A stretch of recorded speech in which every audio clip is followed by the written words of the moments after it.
Melo's right about the shoe.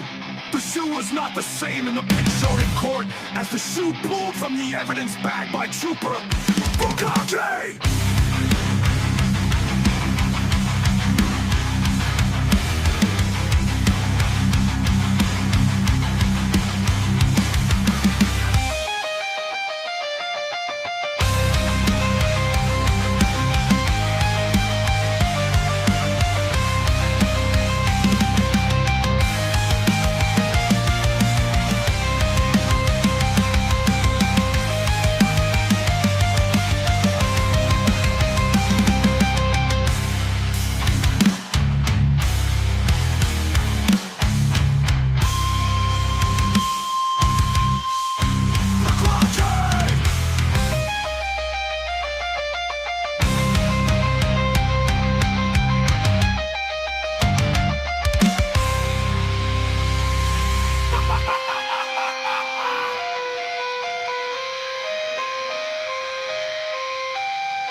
And you mentioned you're at the hospital. There was a sneaker. One. Yes. Proctor.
Woo! Good evening, friends. It's good to see you guys. I hope everybody is doing well.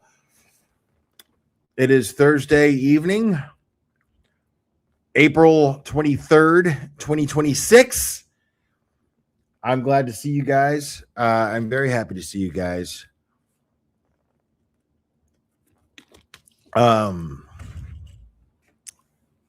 Okay, Mike Myers. Okay. So we got a Mike Myers fan in the chat. Okay. Right on. I guess so. I like Mike Myers. So yeah, man. Hold on, let me check something here real quick. And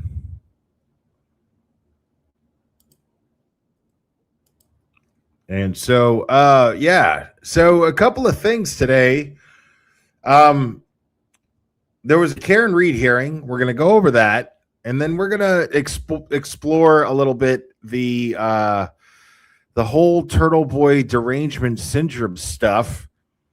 Very, very weird stuff. And my boy did an interview today with the great Billy Bush, which we will also go over. I'm really I woke up and I was doing a bunch of stuff, and I walked Clubber, and I didn't feel like dealing with the whole dead zone thing. I know, guys, the Clubber walks is something that we all love to do as far as memberships go.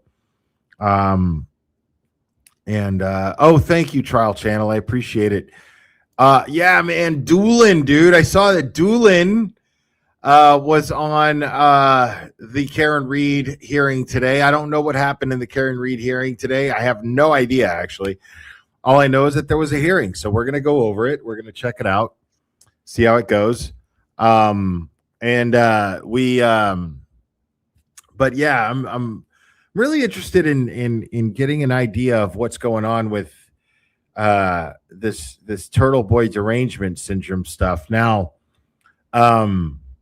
we've got a lot going on for the future. I mean, Turtle Boy's gonna have the support that he needs and that he deserves moving forward. I know I'm always going to do my part to support Aiden.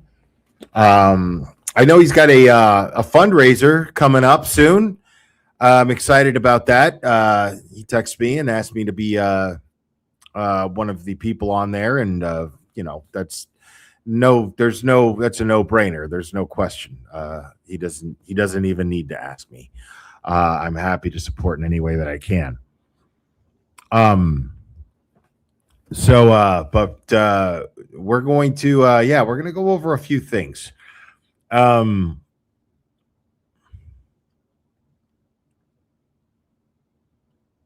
up, Bo? It's so funny that homeboy adopted that shit from the Murdochs. I actually like that. I like that the Murdochs called everybody Bo. I like that. I enjoy that. I'm not gonna lie. Like, what's wrong with finding the positives in shitty people? Oh my God! All Animals Matter gifted 5 memberships, people.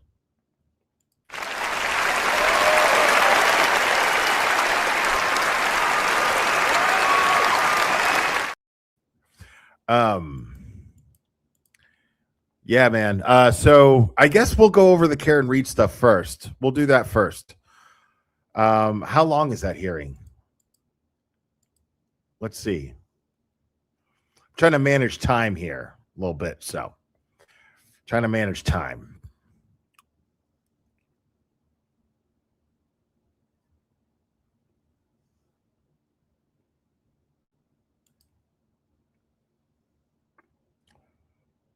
Oh, that's only 30 minutes. Yeah, and we'll speed it up too. We'll speed it up. All right. And yeah. Okay, so Trial Channel's got the Zoom and she's got the Doolin cam. We love Judge Doolin, bro. Let me tell you. Like I love Judge Doolin. Carla Peaches, I love even more because she just gifted a membership.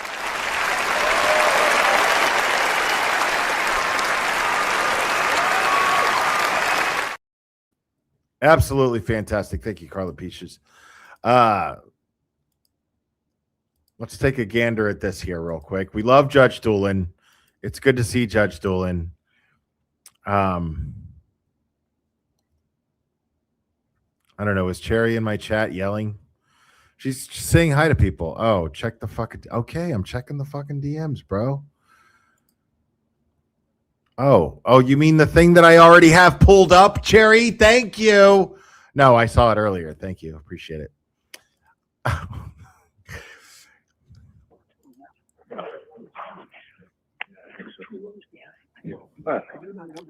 That's fine. Mr. Krowski, how you doing? First of all, we got to give Judge Doolin a welcome because we love Judge Doolin.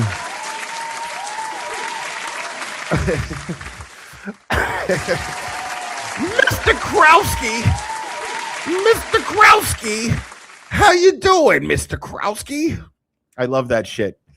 Mr. Bettero. That shit's in Nurse Kim's like intro it's like the very first thing. Mr. Bettero. Fucking love Judge Doolin. At 1:59. Well, it was 2:03 you came in. It means you're 4 minutes late. 4 minutes late. Next for the court, numbers 1, 2, 3, and 4. Number 1 is Counsel versus Melo. Is it King, fucked up? 21 CR3. Is it fucked up that, like, let me just share a little thought with you. Like, is it fucked up that like, even though this guy right now is my favorite of all the sitting judges that we've reviewed hearings, right? Out of all the judges that is presided over any of the hearings, this is my favorite, easy. And is it fucked up that I'm still glad that the judge that was on the 5150 and Turtle Boy restraining order hearing was the judge that it was? Like, am I fucked up that I'm glad that it was him still?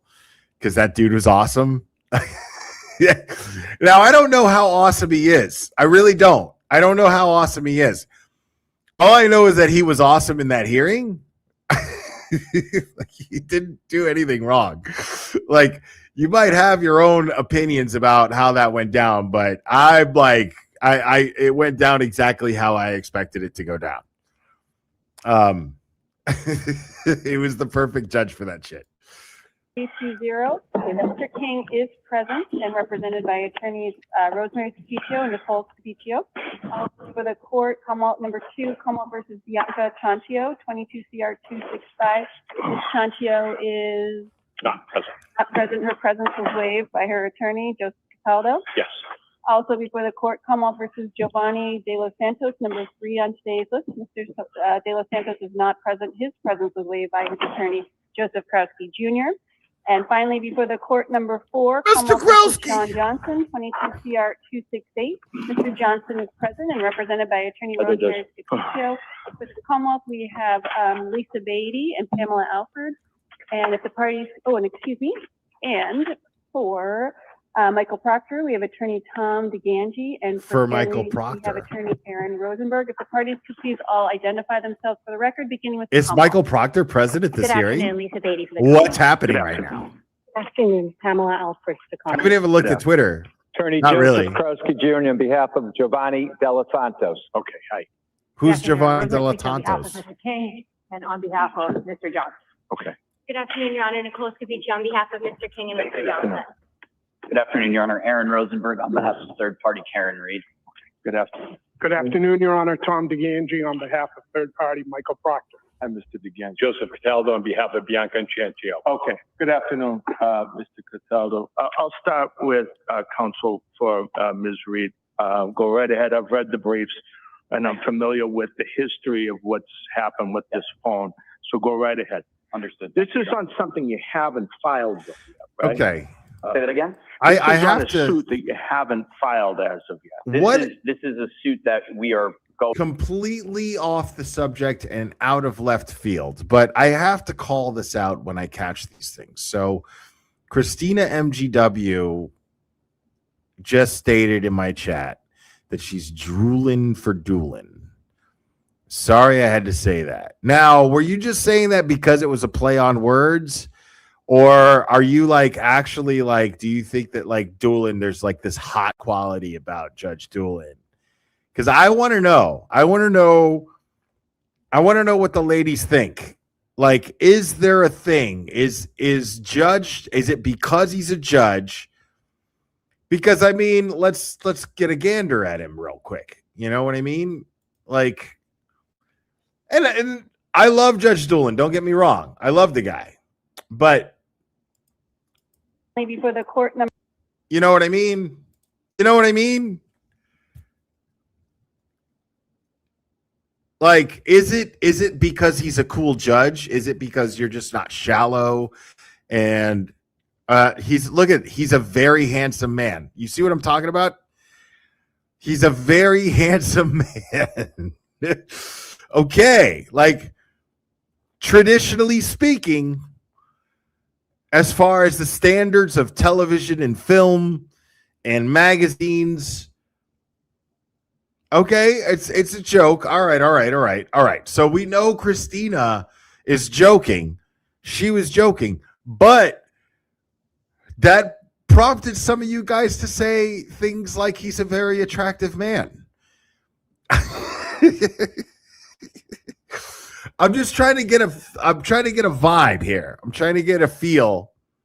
Is there like I mean, okay, like I got the play on words, drooling for dueling. Right. Got it. I mean, I got that immediately. I'm just curious if that's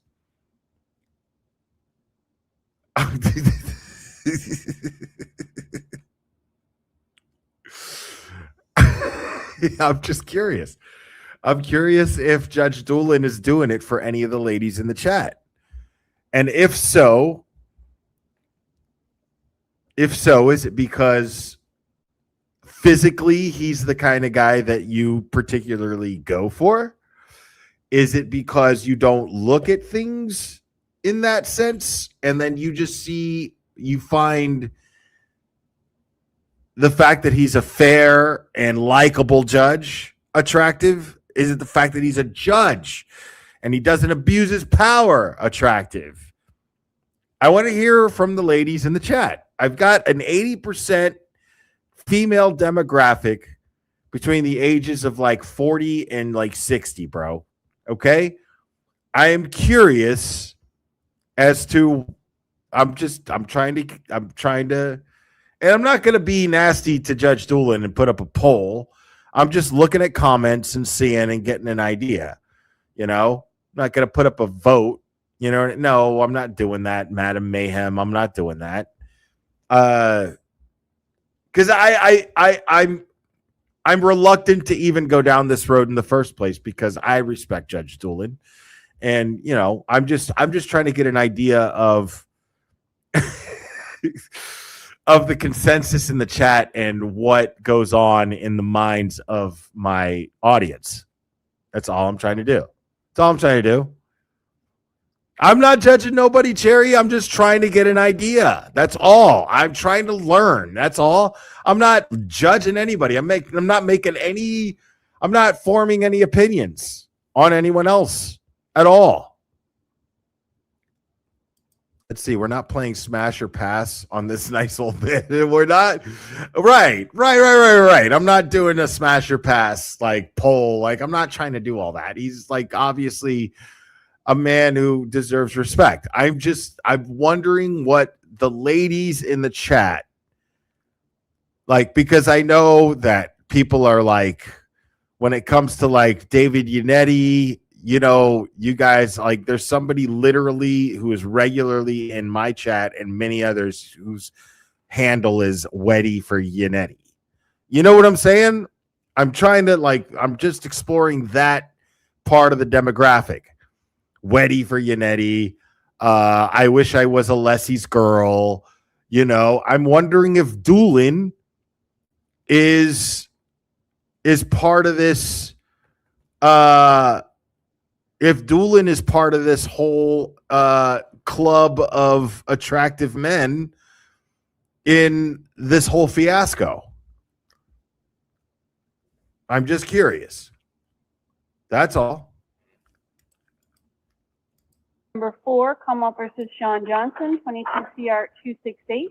Mr. Johnson Y'all are is present and terrible, represented bro. by Attorney Rosemary Y'all are awful. With the Commonwealth, we have Lisa Beatty and Pamela Alford.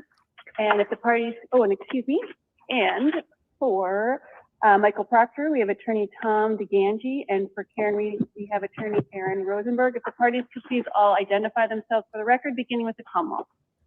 Good afternoon, Lisa Beatty for the Commonwealth. Good afternoon. Afternoon, Pamela Alford for the Commonwealth. Good afternoon. Attorney Joseph Krowski Jr. on behalf of Giovanni Della Santos. Okay, hi. Good afternoon, Rosemary speaking on behalf of Mr. King and on behalf of Mr. Johnson.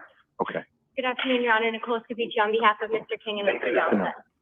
Good afternoon, Your Honor. Aaron Well, I'll Rosenberg make it on behalf weird. of You want me to make it third-party weird? Karen I'll Reed. make it weird. Good afternoon. Good afternoon, Your Honor. Tom DeGangi on behalf of third party Michael Proctor. Hi, Mr. DeGan. Joseph Cataldo on behalf of Bianca Infancio. Okay. Good afternoon, Mr. Cataldo. I'll start with counsel for Ms. Reed. Go right ahead. I've read the briefs and I'm familiar with the history of what's happened with this phone.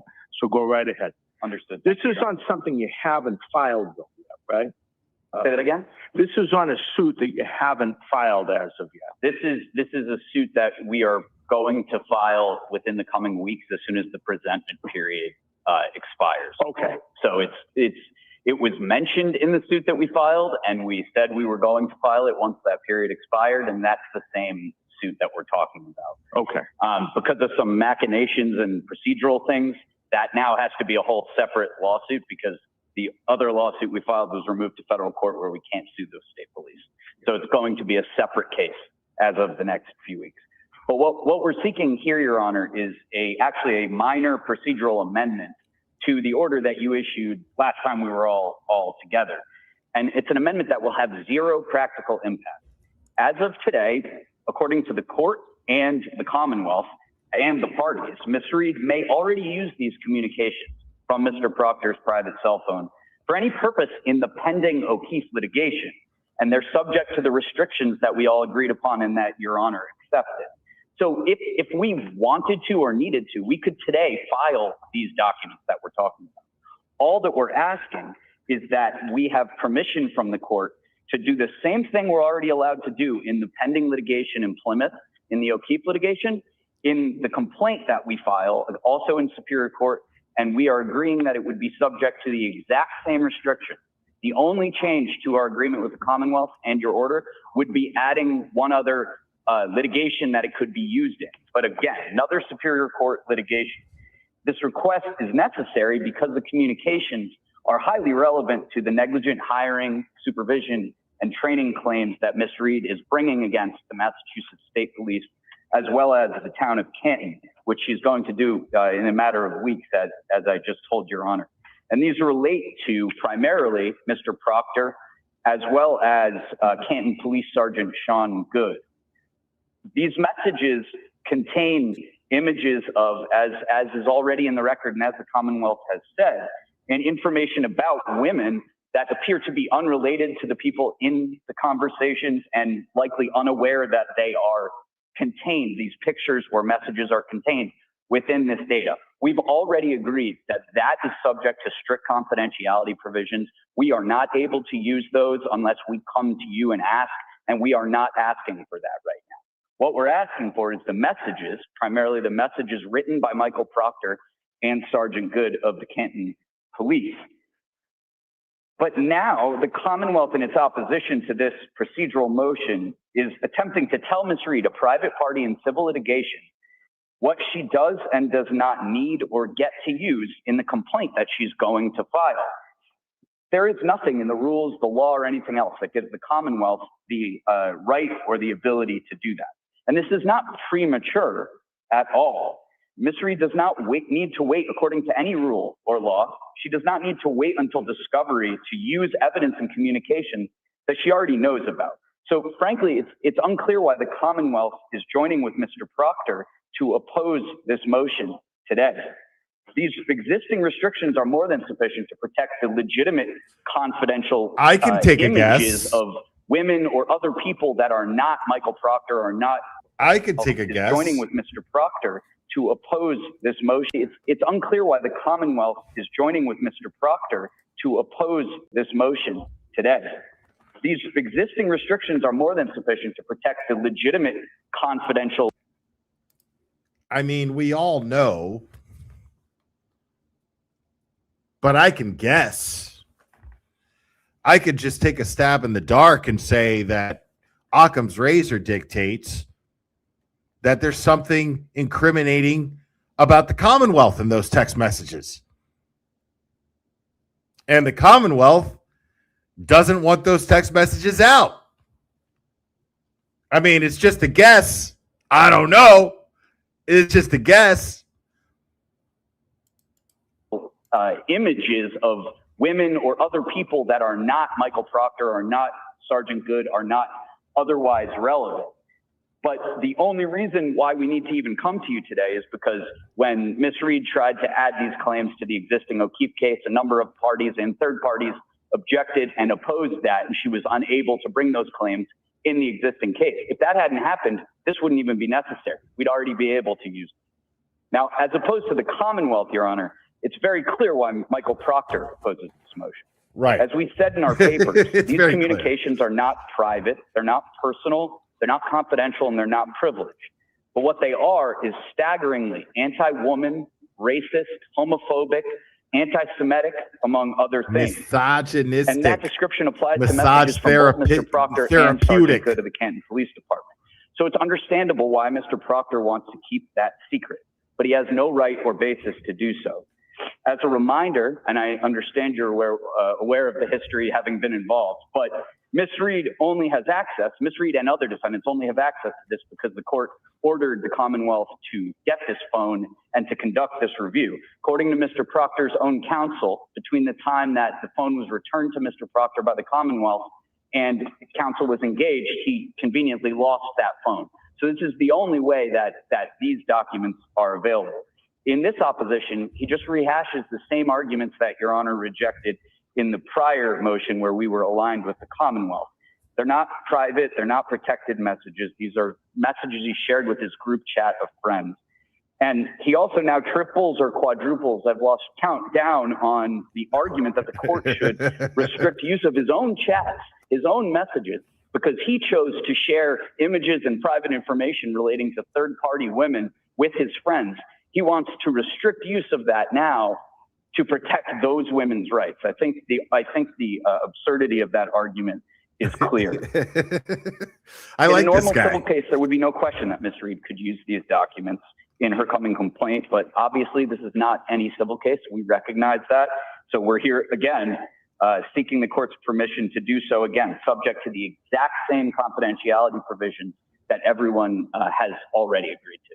Okay, Look at Scott McGinnis. So you're talking about the February 26th order on the O'Keefe versus CC Hospitality. What's up, Danny? That same order that I issued? Correct. Okay. And the only change would be adding this matter here. Correct. Okay. Let me hear from Mr. Proctor's counsel. Go right ahead. Your Honor, the plaintiff purports to bring a claim under Chapter 258 for negligent hiring and supervision, not against Mr. Proctor, not against Sergeant Good, but against Mr. Proctor's employer, the Mass State Police. The documents that you ordered produced in February of this year are text messages and images from a private cell phone. It's a matter of public record that back in January and February of 2022, and well prior to that, the Mass State Police did not have any policy or procedure governing the use of private cell phones by their troopers. Okay?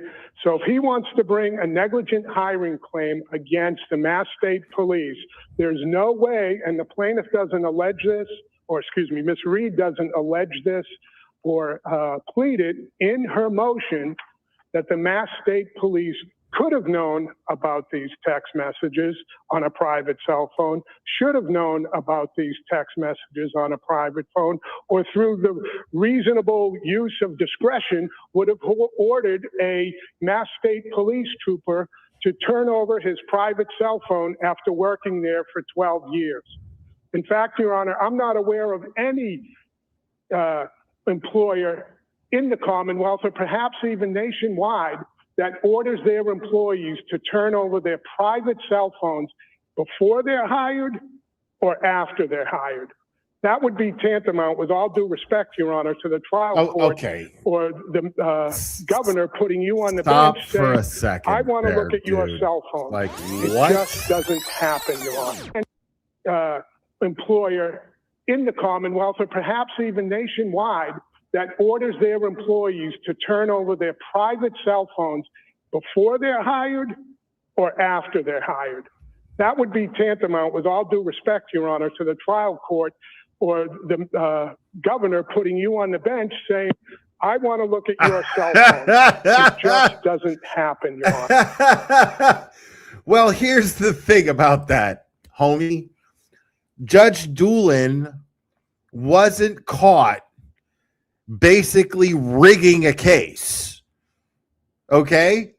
So that's the issue that we're having here. See, Michael Proctor, they're asking for his phones because his phones contain text messages where he acted unethically during a murder investigation into the death of a Boston police officer.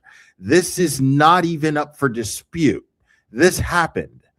This came out. It's on record in a murder trial. We know it happened. It totally happened. So these things are absolutely relevant now. These things are 100% relevant now. So, to sit here and argue now, I mean, I could see arguing, well, okay, this is civil. This is not a criminal thing. I don't know. You'd have to ask one of the law tubers. But this argument seems completely and totally absurd based on everything that we know.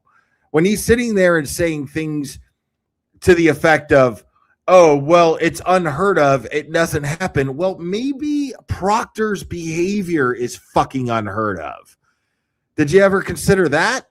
That your client's behavior and the way that he conducted this investigation, and like I said, his behavior during this investigation, that's unheard of. Maybe that's unheard of. Wow. Let's see how boring I am. Doolin's like, they just see how boring I am. Secondly, Your Honor, there are privacy interests here. In footnote number 2, I believe. That right there gave me the impression. Let's hear that one more time. I want to look at your cell phones. It just doesn't happen, Your Honor. Let's see how boring I am. Now, Doolin's making a joke. Doolin's making a joke, but he's also making a very, very valid point. And he's doing so very, even if it's unintentional, it's slick as fuck. Because he's making a great point here when he says, well, they'd see how boring I am. Because that goes into the point that I just made. There's nothing to see. In Proctor's phone, there's a lot to see. And if it shows that there's corruption within the Commonwealth of Massachusetts, within the Massachusetts State Police Department, within the Norfolk County DA's office, well, yeah. Let's just get real here.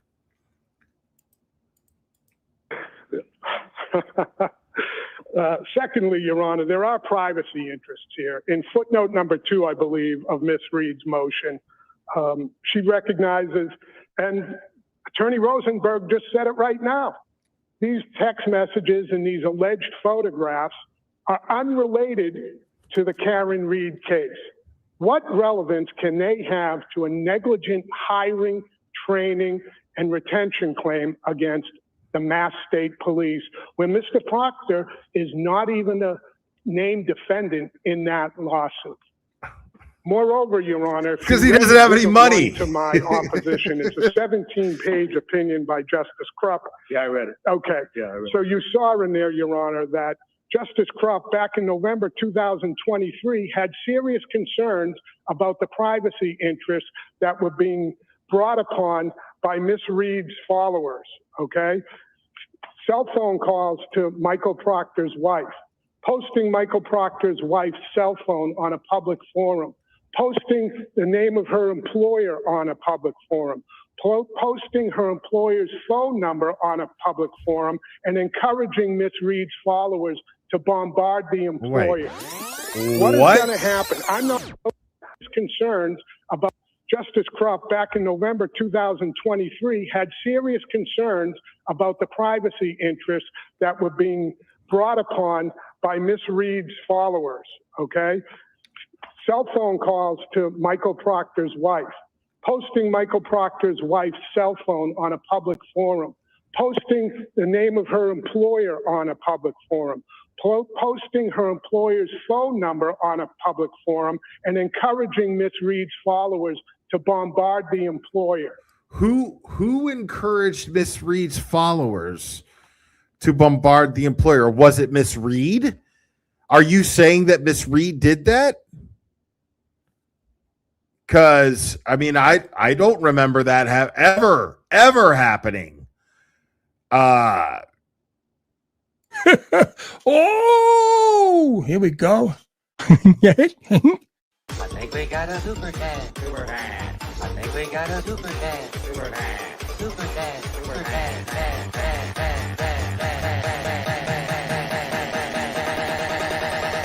I think we got a super cat. How dare you? Sarah B. Creative says, thank you so much. He just admitted everything is public. I didn't catch that, but okay. I'm just right now focused on his lies, like and his manipulation tactics. That's kind of what I'm really what I'm fascinated by right now.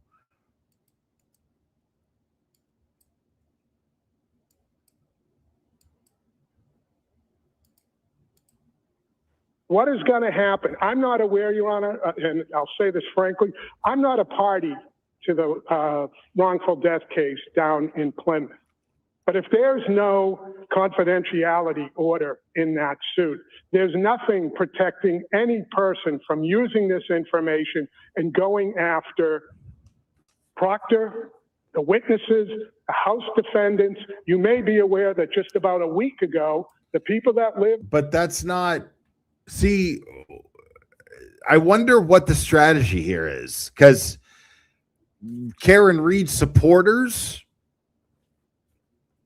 arguably may have done this, arguably may have. Karen Reed supporters. But then again,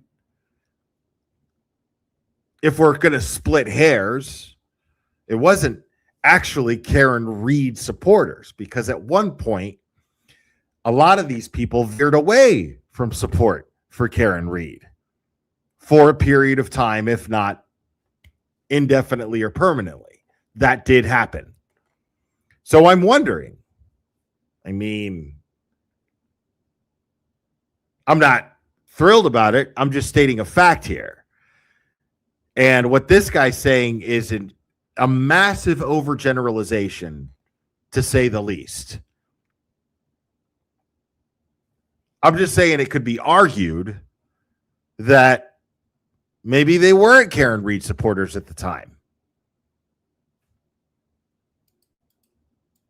Inside, or that were inside 34 Fairview Road in Canton on the night of this murder actually filed a defamation suit against Ms. Proctor. Now, what's telling, Your Honor, is I came across some information that I did not have at the time I filed my opposition. And it's a motion in opposition to a motion to compel, strike that. It's an opposition to a motion to compel filed by the town of Canton on a motion to compel brought by Attorney Rosenberg. Attorney Rosenberg and Ms. Reed are seeking the personnel files of Sergeant Good. And this was filed about 3 weeks ago on the docket. And the town of Canton alleges that when they received this original keeper of record subpoena for Sergeant Good's personnel file, the town of Canton turned over a one-page document, which was a letter putting Sergeant Good on paid administrative leave. And according to the town of Canton's filings, that decision had nothing to do with the Karen Reed case. However, according to page 2 of that opposition, the town of Canton attorney states, on or about December 12, 2026, Town Council produced to Defendant's Counsel a copy of the notice of placement on paid administrative leave letter issued to Sergeant Good. Immediately after the letter was produced to the defendant, copies of the letter were posted online. Within 24 hours, someone leaked it to the press. So fucking You've what? got nude photos allegedly in this case that they want to reference, might make reference to in this litigation. That's not true, You've got the but that's privacy bullshit. interests of witnesses. First You've of got all, the privacy interests of victims. First of all, so fucking what if it did? Second of all, when did this happen?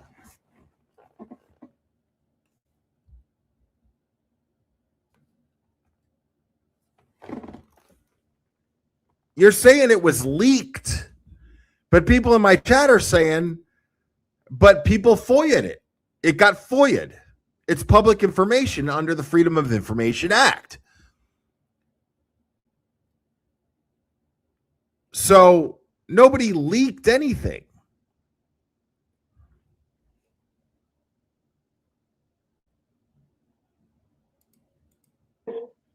None of this is relevant to a negligent hiring, retraining, and retention claim against the Mass State Police, Your Honor. I would also state that there's no joinder here between myself and the Commonwealth. We didn't join motions. I filed my own separate opposition. I just want to clear that up. There's no agreement between us. So based on all that, Your Honor, no shit. Nobody wants to be Mr. Proctor associated with you. Quite enough here. I'd state to the court, Your Honor, that this is a gentleman who committed 12 years of his life as a Mass State Trooper. During those 12 years as a Mass State Trooper, he was... Oh, yeah. During those 12 years, what bullshit are you about to spew out right now about what Michael Proctor did during those 12 years as a Massachusetts State Trooper? I can't wait to hear. Evaluated every single year by his supervisors. He was never disciplined. He never received a letter of warning, was never suspended. He worked 40 hours a week. And yet it became very public what kind of a cop that he actually is. So what does that say about his superiors at the Massachusetts State Police? What does it say about them? If he was never reprimanded, if he never got disciplined in any way, I mean, what does that say about the Massachusetts State Police?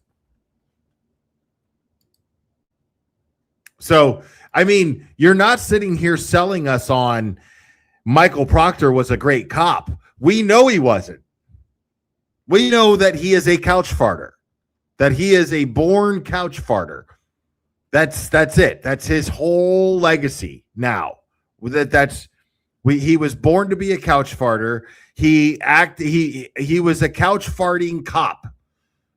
When he was a cop, he was a couch farter, basically. Like when you read or hear the texts that were exposed in the Karen Reed trial 1, when you hear those texts, you imagine that person sitting on the stand, sitting on a couch and farting into it as he's typing them.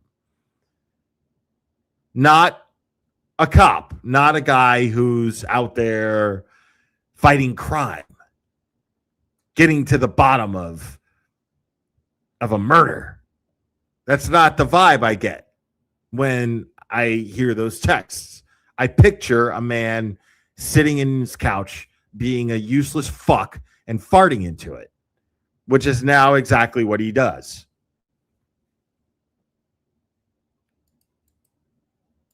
Keeping drug dealers away from our kids' schools, murderers away from our family, rapists away from our children. It's well known, Your Honor, that after these records came out, his cell phone texts, which he openly admitted in court that he sent, after they came out, the Norfolk District Attorney's Office investigated him, the Mass State Police investigated him, and according to the special prosecutor who uttered in open court, perhaps this one, on March 4th, 2025, a federal grand jury investigated him and closed the investigation.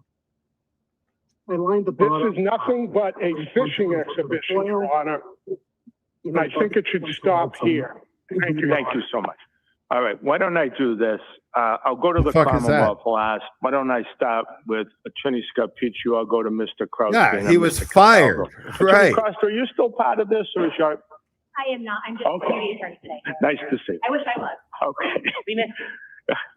Go right ahead. Definitely wrong. So we don't really have a position with respect to anything that's going on here. Yeah. We're here for 3 reasons. One, because again, we want to explain to the court that this protective order is ridiculous. He doesn't meet any of the conditions. Love this lady. Order should issue. He's not a victim. He doesn't need protection. No one has threatened him. He said some vulgar, disgusting things that apparently repeatedly from 2014 to 2022, and shares it with his friends like it's please pass the buck. That's the tone of these conversations. And so the protective orders, from my purposes, are interfering with my client's ability to get a fair trial. Right now, my client, Mr. Johnson, is housed at the Norfolk County House. What's up, Richie? We moved mountains to get him access to what we call the Proctor material. And right now, there's a 44,000 page report that comes from his phone. And then additional information, close to 70,000 documents that he has to review. Right now, he gets 2 hours a week to review them. He's got a November trial date. It's not going to happen, Judge. It's taken me almost 7 months to get through the bulk of what was happening with Trooper Proctor. So I'm here again, Judge, saying that this man should not be treated any differently than any other witness in any other case. Right. Why are we protecting him? Why is the Commonwealth protecting him? Right. Why is anyone protecting him? Right. The public should get to know exactly who he is and what he's done. Right. They do that with any witness. If it's a regular witness who appears before any judiciary body and they've done something wrong, they have criminal records that they plaster all over the front page of papers.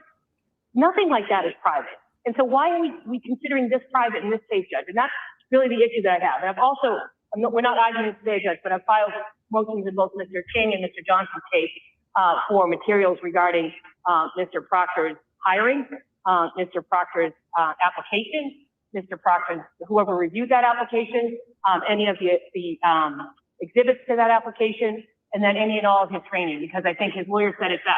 Our point is that he's biased. It's certainly against Black and brown individuals. I think Ms. Reed has a different issue, and I'm not disputing that he's biased against women as well.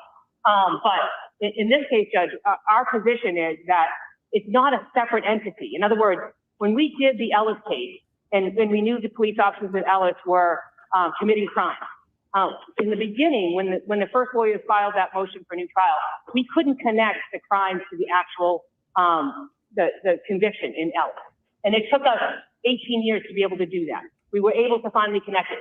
This is completely different. This isn't like that. It's not a separate entity. It's who this man is. He's a racist, really a racist person from the beginning. Some of the things that he says, Judge, which I know you've heard through the grapevine, but some of the things that he says, like he'll say things like, "It's kill an N-word in Canton Day." Everybody get there. Like, I get this is your what we're point. dealing with, Judge. I get your So point. what are we protecting? What? I can't figure out. What do we like? I get. They'll say things like, "It's kill an N-word in Canton Day." Everybody get there. Wow. Like, I get this is your what we're point. dealing with. What? I get your So point. what are we protecting? What? That's what I can't figure out. What are we protecting here? Okay. Why isn't he subject to the same type of scrutiny that every other witness and every other case is subject to? And I'm saying it specifically to Mr. Johnson. Bro, you can't have a cop going around saying shit like that. The fuck is wrong with this guy? Oh my God. Who doesn't have access to his materials, who can't be ready for a November trial date unless we do something different, Judge. And in this case, the difference that I want the court to consider Yeah, is totally. to be able to give him all of these materials in paper form, in a single cell, so he can review them and be ready for his November trial. That's what I'm asking. Thanks very much. Attorney Krowski. Judge, thank you. On behalf of Mr. De Los Santos, to the extent we have any standing whatsoever in the civil matter, which seems to be what we're addressing, Mr. De Los Santos does not object to the free flow of information, any and all relevant information being turned over to Ms. Reed's counsel. As a matter of fact, I think that Mr. De Los Santos inevitably will benefit from the more information that is shared related to Trooper Proctor in the contents of his cell phone. I can echo the comments of Attorney Scarpiccio. We do have access to 44,000 pages. I will tell you, it is breathtaking, upsetting, and unnerving. We agreed to a protective order at the beginning of this case just because we wanted to get the case moving along. I can tell you that I anticipate within the next 3 to 4 months, once we've had it. Now, I got to tell you guys, I hate this fucking guy. I fucking hate this guy. But chance to go through all of this documentation to get total and absolute relief from the protective order in the criminal case. I will say, we are mindful there are some innocent third parties that have been captured in all of the malfeasance in the cell phone. We'll do whatever we can and work with the court and Commonwealth to make sure that we don't bring them into this. We don't re-victimize them. We don't harass them. but the information in them is all germane to how an investigation in my client's case, Mr. De Los Santos's, was conducted. So we have absolutely unequivocally no objection to what is sought by Ms. Reed's attorney. I just think it's not my case, a civil suit, but I think there was counsel misspoke. Ms. Proctor has not been sued for defamation. But that's our position, and I have talked to Mr. De Los Santos about this. Okay. Thank you. Thank you. Thank you, Your Honor. No objection. No objection. Thank you. Whoever wants to argue for the Commonwealth. Attorney Bailey. So my understanding of the purpose of today's hearing was to deal with the civil matter. It is. If counsel for either of the defendants wants to make a written motion to alter the terms of the protective order, they are free to do that at any time, and we are happy to engage in conversation outside of filing of a written motion. The Commonwealth, because there is significant interest in what's happening here today, I would like to make it clear that the Commonwealth has no interest in protecting former Trooper Proctor statements that are contained on these phones. And we have engaged in providing expedient production of discovery to these defendants and all other defendants who are impacted. And so I want to make it clear that the reason that we had to seek and obtain a protective order to begin with was in part because this court directed us to do so when you directed us to obtain this material. So we follow court orders. That's number one. Number two, as some people have alluded to, there is material contained within the thread of these text chats that does impact significantly innocent and unknowing persons. So the only way to provide the true substance of these text threads was to provide it. You mean the person whose nudes were shared unsolicitedly? You mean that person? In its entirety with a protective order. That's what we did, and I think that defense counsel would agree that that was the appropriate way to provide it at that time. If we need to make alterations, we certainly can do that. In terms of today, we have continued to treat all entities that have sought this information equitably and fairly. All right, look, there's not, it's not at least I don't think it's, to call this guy Krowski to say that he flipped, he's going to fight the best argument for whatever client fucking hired him. You know what I mean? Like that's his job. His job is to present the best possible argument to defend or to represent the interests of the client that hired him.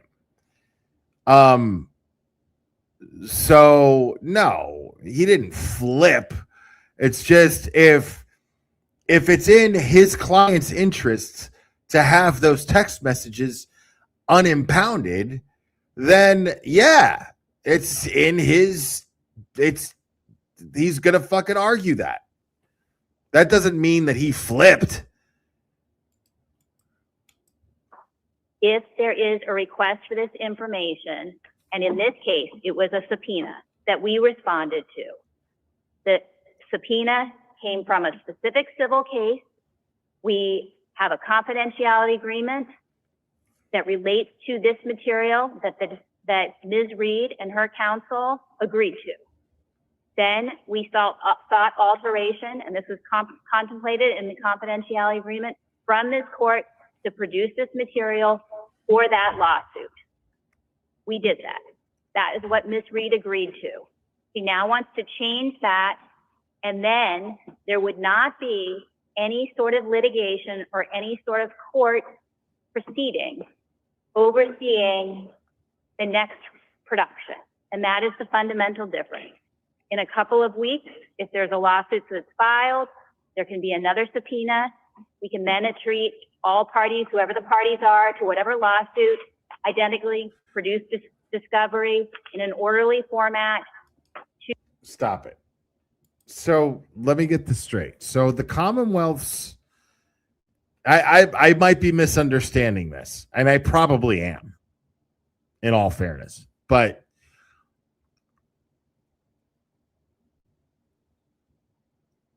she's arguing to keep, she's saying, hey, let these people file motions, put something in writing to get these text messages unimpounded, right?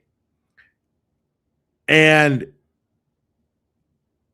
so she's saying, but you're at the hearing where it's being argued already. Was there not anything already put into writing at some point by somebody? Everybody is arguing it makes no sense why the Commonwealth is keep protecting Proctor. It makes no sense. Why? Nobody understands this. Why is the Commonwealth protecting Proctor here? Nobody seems to understand this. And she's like, we're not protecting him. That's not what we're doing. We're not protecting Proctor. We're just saying that if you want this stuff, you got to ask us real nicely, and then we can talk about it. That's what I'm getting from this. That's what I'm getting. Her argument basically sums up is, hey, we got nothing to hide here. You know, that's what they're saying. No, all we're saying is, if you ask us nicely, you write us a nice little letter, file it with the court, we can talk about it. That's all we're saying. We're talking about it now. We're here. We're talking about it. Why don't you just let us have the text messages? Let's just let them be. That's it. Let the text messages breathe and do their thing. To those parties, assuming that that's what's appropriate at that point in time. It is completely unclear to us why we need to deviate from that protocol. And I, again, want to reiterate to the court, well, right. We are treating multiple parties. Why, if they're already public and they want to use them, why do they need permission to use them again? They're incriminating. If it is discovery and it's incriminating and they're public, why can't you use them? That makes even less sense that they're arguing to not use them. Why is the Commonwealth? I mean, Parties in the same way. It is not just Ms. Reed, the town of Canton, Host. There are a number of different entities that have reached out to us asking for this material that we have said we cannot just give it to you. So it doesn't matter who the entity is. Sure you can. We are asking that there be a court proceeding overseeing this material. Okay. Thanks very much. This is the court proceeding. Go right ahead. Thank you. Isn't First of all, it? there is a court proceeding overseeing this materials. It's your honor. It's why we're here, why I've now been here twice as a civil attorney. So again, all I'm asking is you add one case to what you've already ordered. I love when attorneys, especially the attorneys who I'm rooting for, validate my shit. People, Blair Institute of Law and stuff. Okay. Unreal. Like, we're already here. What's the problem? We would have to comply with the remainder of your order in that case. Do you intend to file that suit within the next month? Yes. When does the presentment period end? So the state police has actually rejected the presentment, so we could file that. But the town of Canton's period elapses roughly mid-May. So that's right around the time. Okay. All right. Just briefly, the town of Canton's allegations were brought up about leaking. Ms. Reed hasn't leaked anything. There's no evidence of Ms. Reed leaking. Right. Anything. First of all, the document that the town of Canton referred to, Sergeant Good's dismissal notice, was produced also by the town of Canton to a third party, not Ms. Reed, not my office, in response to a public records request. The media reporting on that letter that Mr. Proctor's counsel is referring to explicitly says this was obtained by, and it gives the Twitter handle of the party that got that document through public records. It does. It didn't come from this. Right. So that's just not true. Town of Canton's not here to argue it, but it's not accurate. Somebody FOIA'd that shit. Also, there was nothing preventing that from becoming public. If for some reason it had come from our office, it's allowed to be public. There's no restriction. So this idea that leaking, this guy is validating my shit left and right. This is exactly what I was saying earlier. So fucking what? Even if she did fucking leak it, so fucking what? Who cares? We heard it in the opposition to this case, that things that are filed publicly will unquestionably be leaked. If they're filed publicly, they don't need to be leaked. They're filed. They're public. We're already allowed to They're do already that public. in the O'Keefe case.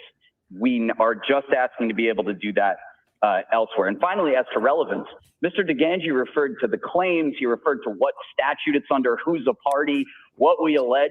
We haven't filed the complaint yet. He doesn't know what we're going to allege. The point is, we have these documents. They're relevant to the claim that we're going to bring. And when Mr. Proctor and his counsel read our complaint, they'll see why they are so relevant. But this is not a matter we should be talking about relevance in a criminal session where we're just talking about the confidentiality and protecting third parties, which we all want to do. Okay. Thank you, Walt. I'll take it under advisement. May I? I'll give you Like 10 seconds. I get it. If you allow Ms. I Reed's get motion. it. But let's okay, somebody FOIA'd this shit, right? So that shit's all out there. I haven't seen anybody go over this stuff. I haven't seen this third party's nudes get leaked all over the internet. I haven't seen this happen.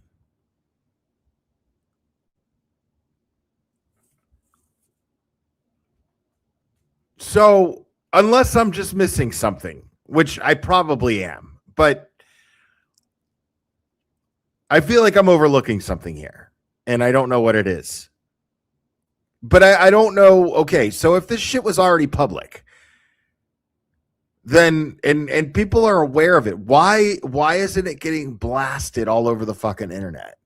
Is it because the Free Care Read crowd are that ethical? Is it because we don't want to share? Because I know I wouldn't do that shit. I'm not going to fucking share anything that's private.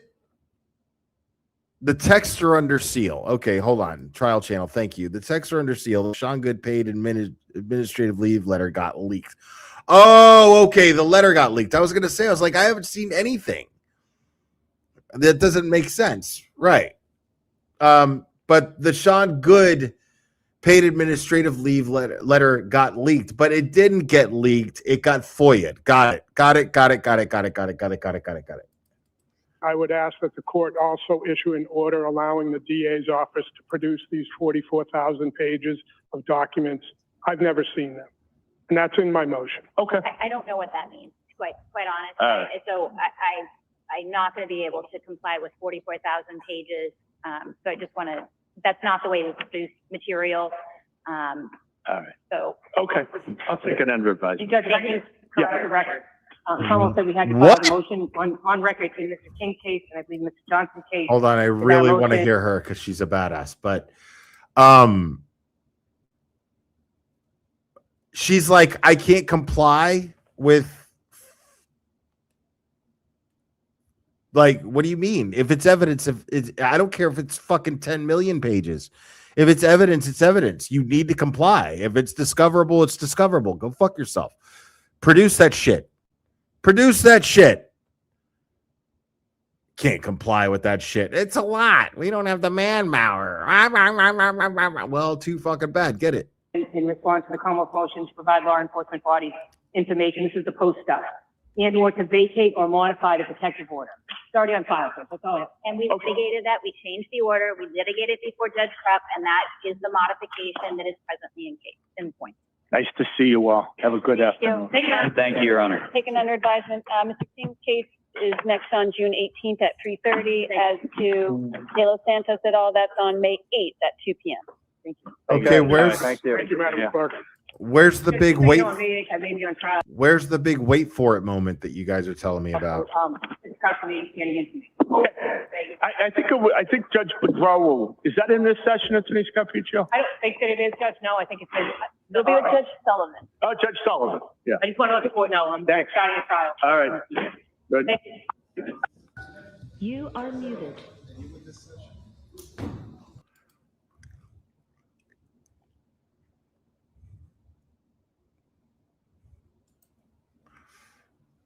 Okay, but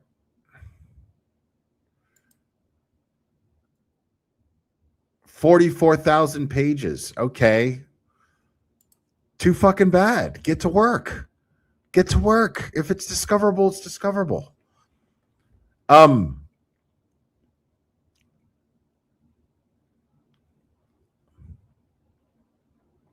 Yeah. Great point, Mo.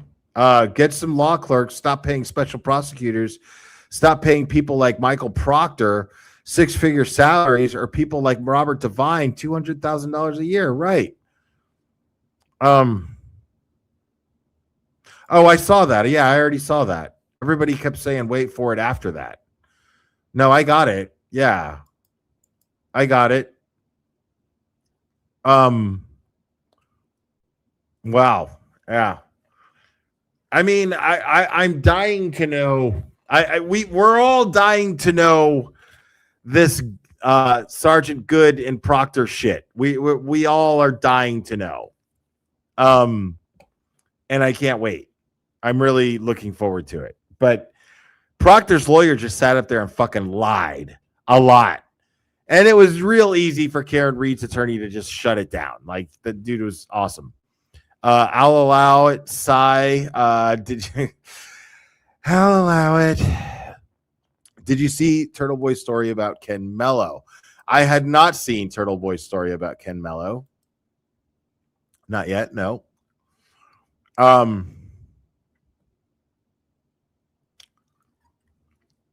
But I am going to go over. Now,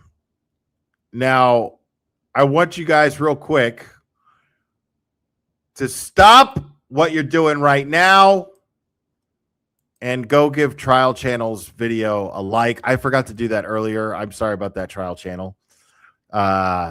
Make sure to go like it. Make sure to subscribe to the Trial Channel as well.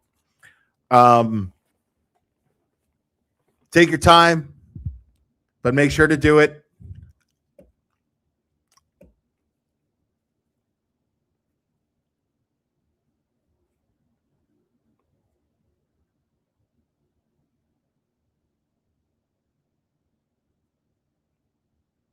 Well, that's Proctor's entire purpose of his existence these days, is to fart in couches and to be thrown under the bus. That's it. That's why I would always word it and say Proctor's the one to fall on his sword. When I say that, I don't mean that just, oh, okay, well, he's going to get fired. I mean, once he gets fired, he's the guy that they fired. The purpose of the MSP firing him is so that they could put everything on him. Every bad thing that happened in the Karen Reed trial or in the John O'Keefe, the death of John O'Keefe's investigation, every wrong thing that happened, now they get to blame Proctor for it. Everyone gets to put it on him. So that's the purpose of firing him and making him the fall guy. Everything that goes wrong involving the investigation into Boston police officer John O'Keefe's death gets to be thrown on to Proctor now that he's been fired.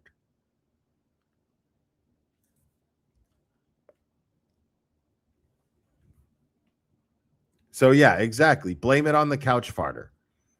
Pin it on the couch farter. That's how it went down. Before, it was pin it on the girl. Now it's pin it on the couch farter. That's how it works. That's how it gets down. What was I going to do next? Oh, yeah.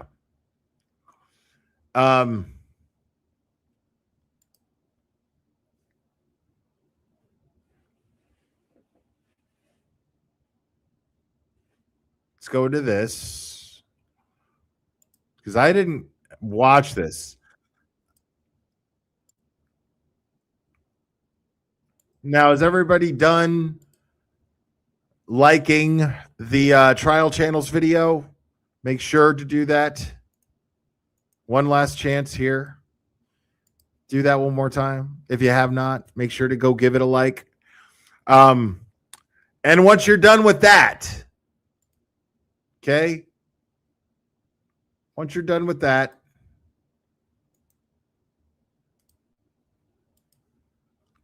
go give Billy Bush's live stream a like if you have not done it already.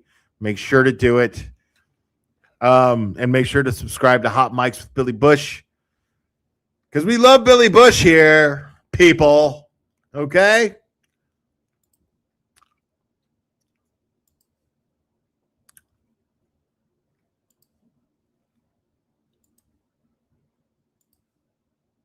And again, stop what you're doing right now. Go give Billy Bush's live stream a like. Okay? Because he had our boy, Mr. Media, Dr. Turtle Boy on today. And we're going to listen to at least some of it. Or left. There's retaliation on the set. Is Elvis out on the road? And Jerry says, John, I'm so coming up. He's got a family. You can, yeah, but you know what? That's just the way. Oh my God, the sound is great. What he should be doing. He made up with Susnowicz of random. We're going to do it. Sorry, I just want to talk get about to the Karen Boy Reed. stuff. Here we go. And we will be heading to New York as of now. I think I'm going to do this. I think I'm going to go to New York City and figure it out. I don't know. I hope you're all with me. We'll be live every day. It's going to be unbelievable. Now, it's been a while since we talked about Karen Reed. And boy, Karen Reed is still under fire. I mean, this woman's life, it's now 4 years. Pickleball legend. They're still coming after her. She was acquitted in June of 2025 on 3 counts, right? They tried to pin her for murder, involuntary manslaughter, of her boyfriend, Boston cop John O'Keefe at the time. There are now, at this point, even though she was acquitted on the criminal charge, second-degree murder, there are 3 cases outstanding. The O'Keefe family is, they had filed their state civil suit against Karen ahead of time, so that's still going. They're going after Karen and 2 bars in town for the wrongful death of their beloved John. Okay. I mean, I don't see how a criminal trial, there's an acquittal across the board on that, and then somehow a civil trial goes their way. So I don't think that's going anywhere. Then, second, there's Karen versus the McAlberts, all those people that were in the house that tried. Billy Bush was like, okay. To pin the murder on her. She's going after all, which I love. What do you do when she's found the energy to fight back, and she's going after all the bozos who tried to pin murder on her. She's accusing them of conspiring with members of Massachusetts State Police and Canton, Massachusetts Town Police in their sham investigation. Now that's a federal case because she's alleging that, government actors, state and local police, conspired to deprive her of due process and equal protection under the law, which, makes this a federal matter. Plus, there's big money on the line, right? She should get paid millions of dollars in that. I'm sure she's going after it. And, now the third case is those bozos, the drunk ex-cops and their friends are countersuing her. Billy Bush wants to say assholes or fuckheads or something like that. You can't. These bozos who are acted out and executing under the orders of Michael Morrissey, Sausage and Six, baby, Fat Fingers Morrissey, and her co-defendant Turtle Boy. These fuckheads. Defamation for impugning their great character. So, with that, we welcome Karen's co-defendant, Turtle Boy. It's been a minute. Aiden Kearney, there he is, Turtle Boy. How you doing, brother? Good. How are you doing, Billy? Well, I'm doing okay, but I don't have, a defamation suit wasn't filed against me. He swatted it away like a nasty little gnat How are you feeling right now? What's going on? That Feel ain't nothing but a great. thing. I mean, we're finally going to be able to get justice for John O'Keefe. This is a gift. These buffoons, in an attempt to save Buffoons. their rightfully discredited names, have filed a ridiculous and hilarious lawsuit that is only going to open themselves up to all sorts of depositions in which they will essentially be put on trial for the murder of John O'Keefe. I mean, this is a gift. We wouldn't have had this opportunity had they not filed this lawsuit. So you can basically try them for their involvement in his or alleged involvement in John's murder. You can basically try them while defending yourself, against defamation.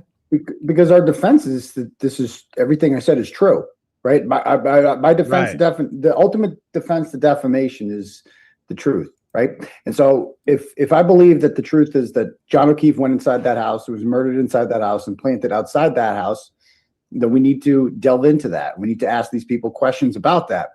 And we need to ask for things that Beverly Cannoni might have denied. Like Karen Reed never got Brian Albert's cell phone. Like she tried twice. She filed 2 Rule 17 motions to get his cell phone and was denied. But now he has initiated a lawsuit in which we would like to see his cell phone. I mean, we're alleging that these people, that he was killed inside that house. And they're the ones that initiated the lawsuit, not us. And so we have rights. And so we're going to ask, obviously, that's just one example of many things. I mean, Brian Higgins, what's on his phone? We never found out because he threw it away. He destroyed it. Yeah. So like what was on there? We need to see that. Let's talk about 227. Let's talk about that Google search. Right. Let's subpoena Google. Let's get to the bottom. You have some guy named Ian Whiffen who testified that he literally rewrote the software to eliminate that from Cellbrite, but he also admitted it's still on. The search, you mean how slow? Right. It still shows up as deleted by Jen McCabe. Like it still shows up. Long to die in cold when the Jen 227 McCabe, Google search that incriminates her and implicate, because we all agree that if she Googled that at 227, she's involved in plotting to murder John O'Keefe. If you believe that Google search happened, which it says it did, and an expert testified that it did, and another expert from Wake Forest who spoke with Vanity Fair said that it did, then it would be a very reasonable and rational conclusion to reach that she was involved in plotting the murder. Yeah. So, okay. So that's going to get expensive though, right? I mean, in order to defend yourself against defamation, you're going to then move to subpoena, Google for them to show what happened at 227. The link to support Turtle Boy is at the bottom of the chat, not the top, but it is pinned. But for some reason, YouTube now pins the chat, the pinned messages at the bottom of the chat and not the top. In the morning after John is, deceased, and Jen McCabe Googles how long to die in cold, how long would it take for someone to, it all looks terrible, but that's going to cost money. The whole trying this thing is going to cost money.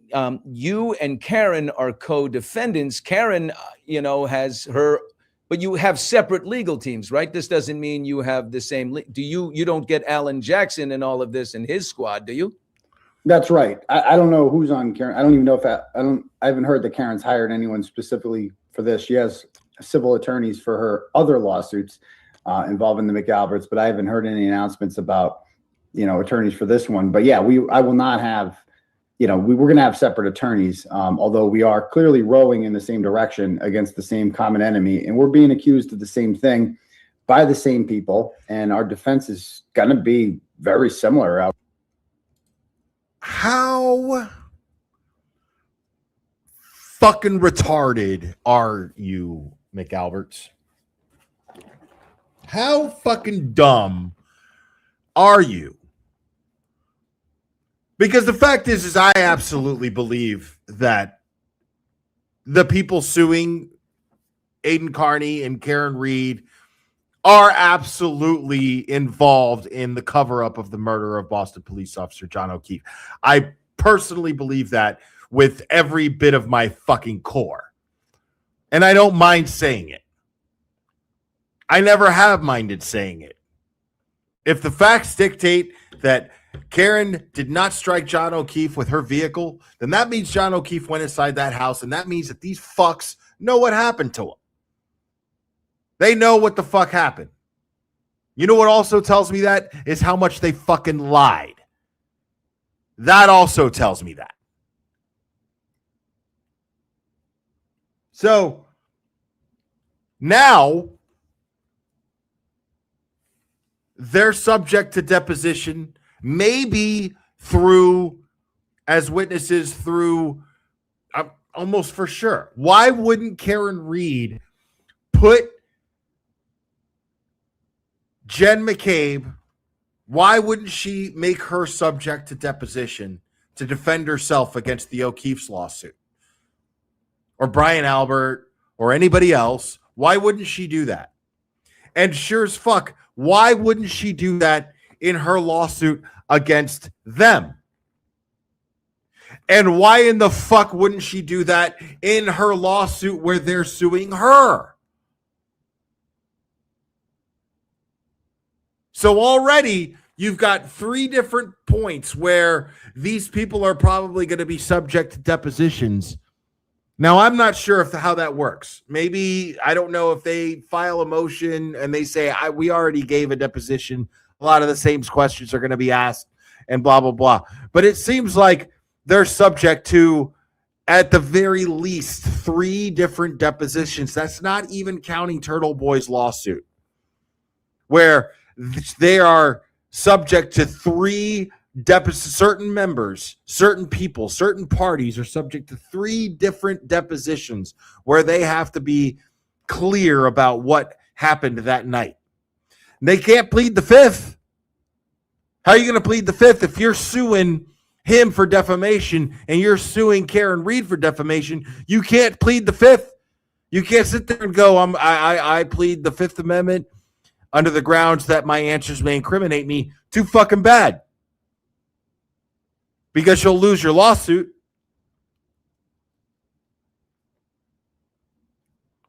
So I'm really curious. What their thinking here is, because they're going to have to get grilled and grilled and grilled and grilled on the events of the late hours of January 28th, 2022 and the early morning hours of January 29th, 2022.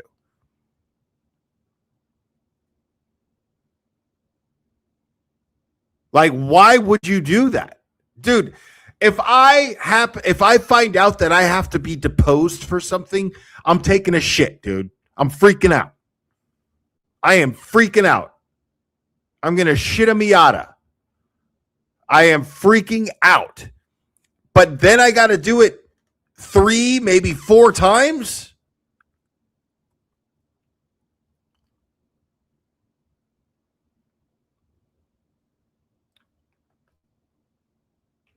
Like, wasn't correct me if I'm wrong, McAlberts, but weren't you guys just trying to, like, wasn't all of this to avoid having to answer for your actions on the early morning hours of January 28th, 2020, or January 29th, 2022, or the late hours of January 28th, 2022? Wasn't all of this designed to avoid having to answer, to run away, to deflect? Wasn't all of this the indictment of Aiden Carney and charging him with where he has 8 different felony counts looming over him right now? Wasn't the point of that to shut him up so that you wouldn't be in a position to have to answer all these questions?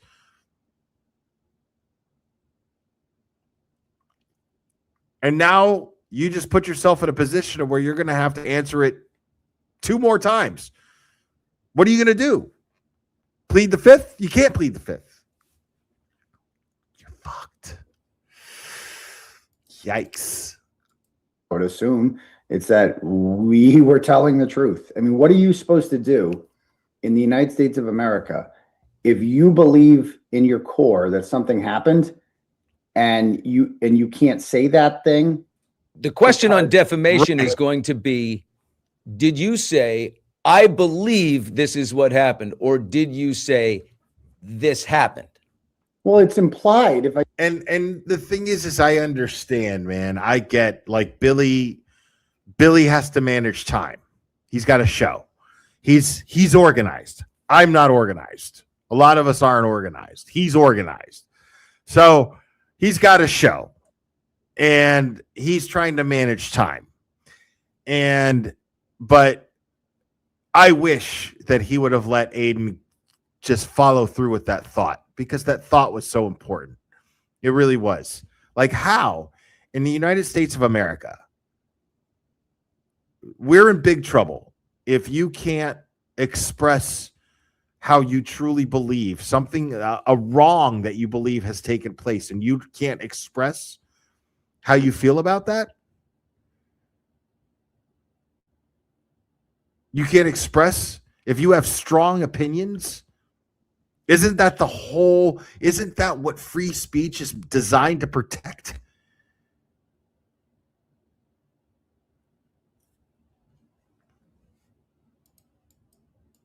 say something this happened, then it's implied that I believe that because I'm the one that's saying it. I used to teach kids that when I was a history teacher, and I would teach them how to write stories. A lot of kids would write, they would say, in my opinion, blah, blah, blah, blah, blah, blah. And you can say that and you're protected. Defamation cannot happen. But I would teach them, get rid of in my opinion. We know it's your opinion because you're writing it down. We know it's your opinion. Like, you don't have to preface everything. So that's a technicality that you're right. Okay. So you're saying, I have to say these people did it. They murdered Karen Reed. That's clearly my opinion. All you didn't do is IMO. Right, exactly. Like, I think it goes without saying that's my opinion. And they'll tell you that they're going to say that, oh, he said, they have one quote in there that I think they said that I said, like, this is a fact, not an opinion. That doesn't change the fact it's an opinion. I could say whatever the hell I want to say. I could say the sky is green. It's not green. Okay.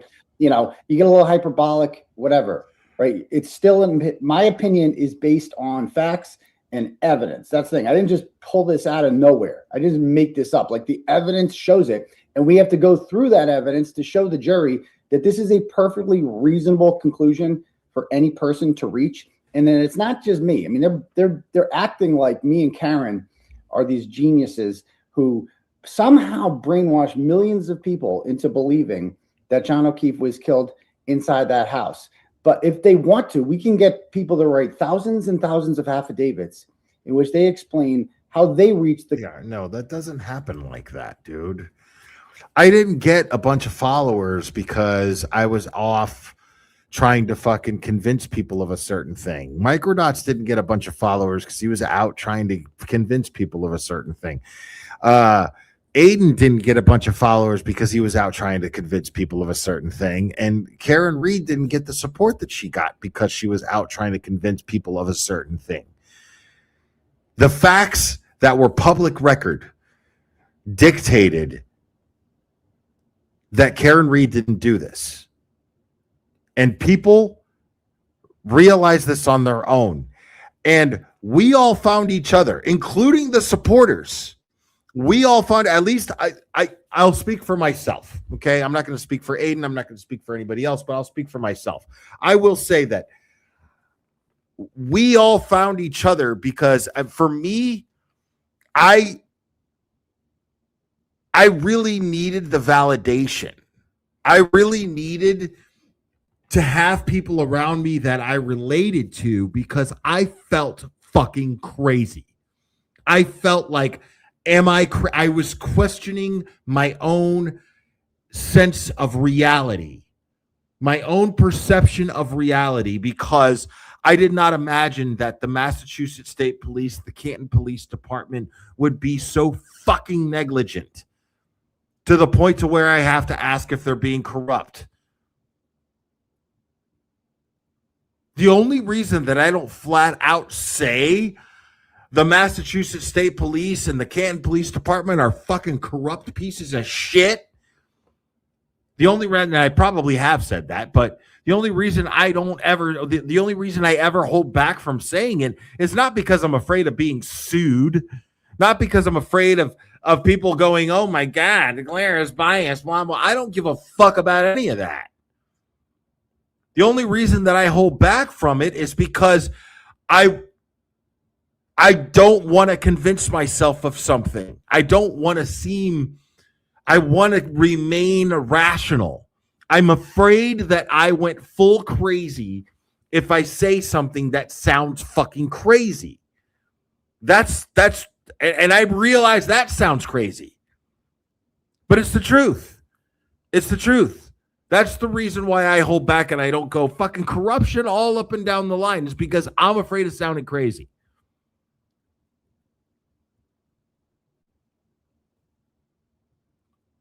But I'll tell you, I believe it. I believe that there is full-on fucking corruption going on in the Canton Police Department. I believe there's full-on corruption going on in the Massachusetts State Police.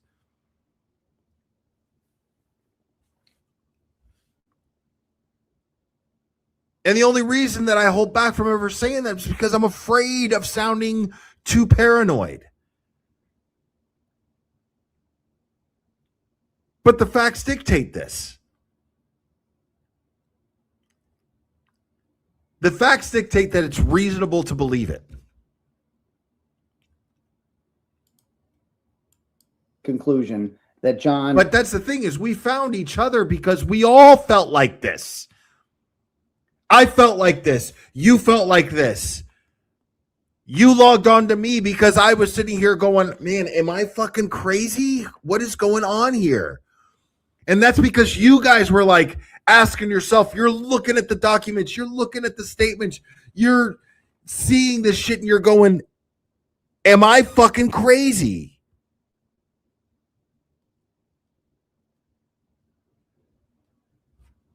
All we are a bunch of fucking people. And I mean thousands and thousands and thousands upon thousands of people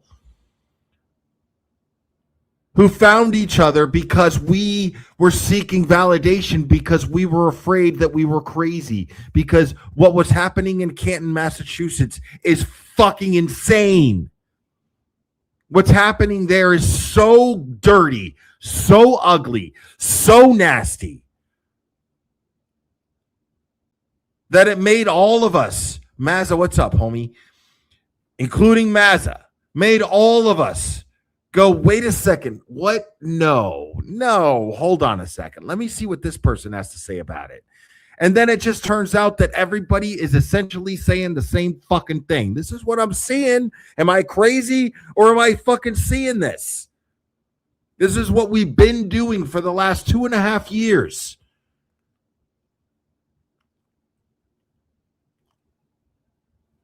So to sit here and be like, oh, well, Turtle Boy, fucking, I didn't even hear about this case through Turtle Boy.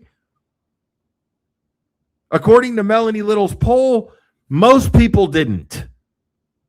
But people credit Turtle Boy for asking the right questions to the right people, having the balls to do it.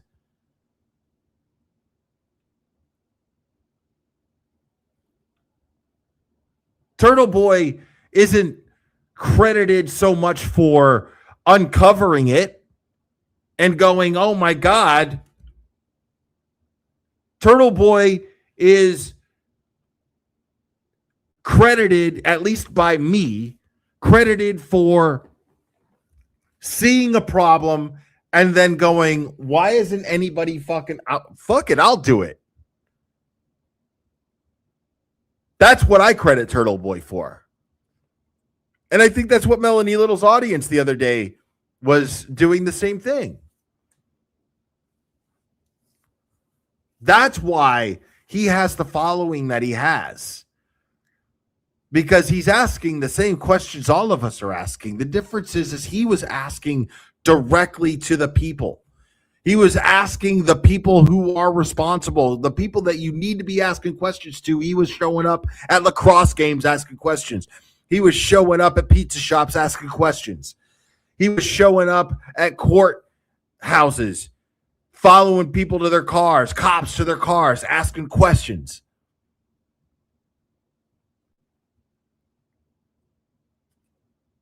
That's why Turtle Boy is considered a leader in all of this. Someone who leads the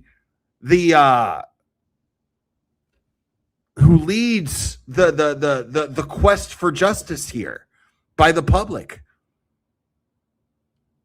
Because he did all the things that most people were not willing to do, too afraid to do. But he's not responsible for the way that I think, and he's not responsible for the way that you think. And if he is responsible for the way that you think, you need help. You need fucking help. You can support Turtle Boy. You can like Turtle Boy. You could be a Turtle Boy fan, but that doesn't mean that you can't think independently. Like, it's okay to think independently. Like, if you're just hanging on every word that I say and you're not forming your own opinion, you're missing the whole point of this channel. It says it right in my intro. Think independently. That is what I want you to do. I want to inspire people to think independently. See that there's something wrong and ask questions.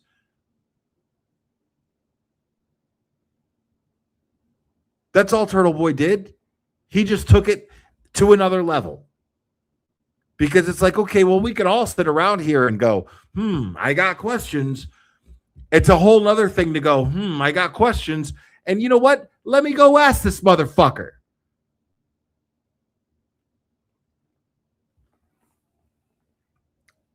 You know what I'm saying? Was killed inside that house, independent of anything me or Karen said.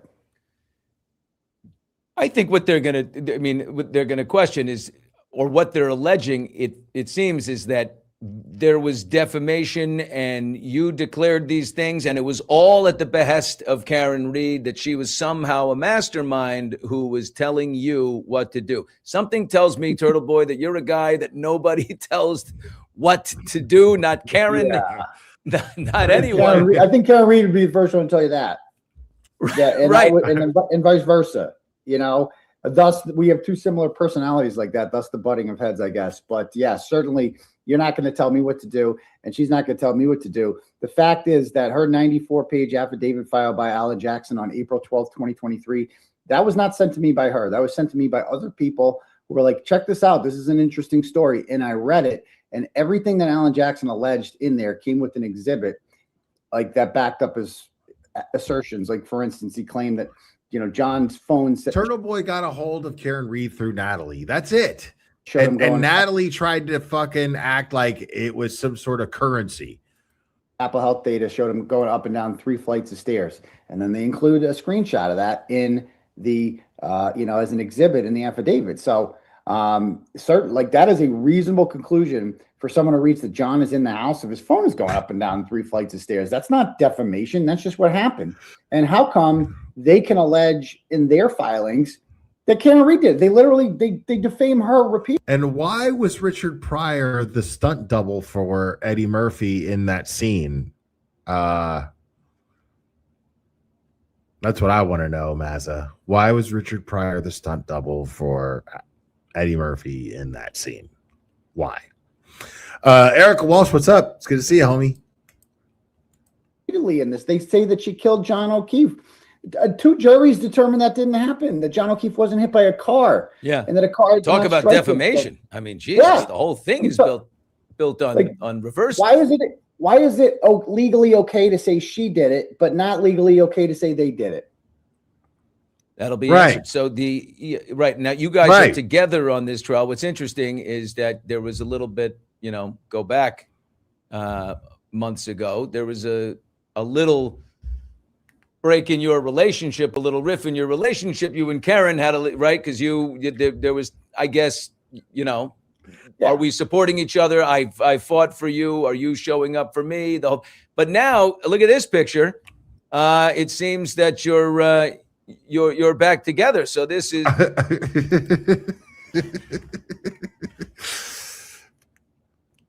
Yeah, Billy. Right. That picture is showing that we're back together. Say, right? Is there a Well, they've certainly united healing? us in a common goal, against a common enemy. If that was their goal, I guess they're going to succeed, because her and I have no choice now but to row in the same direction on this. We have the same common defense.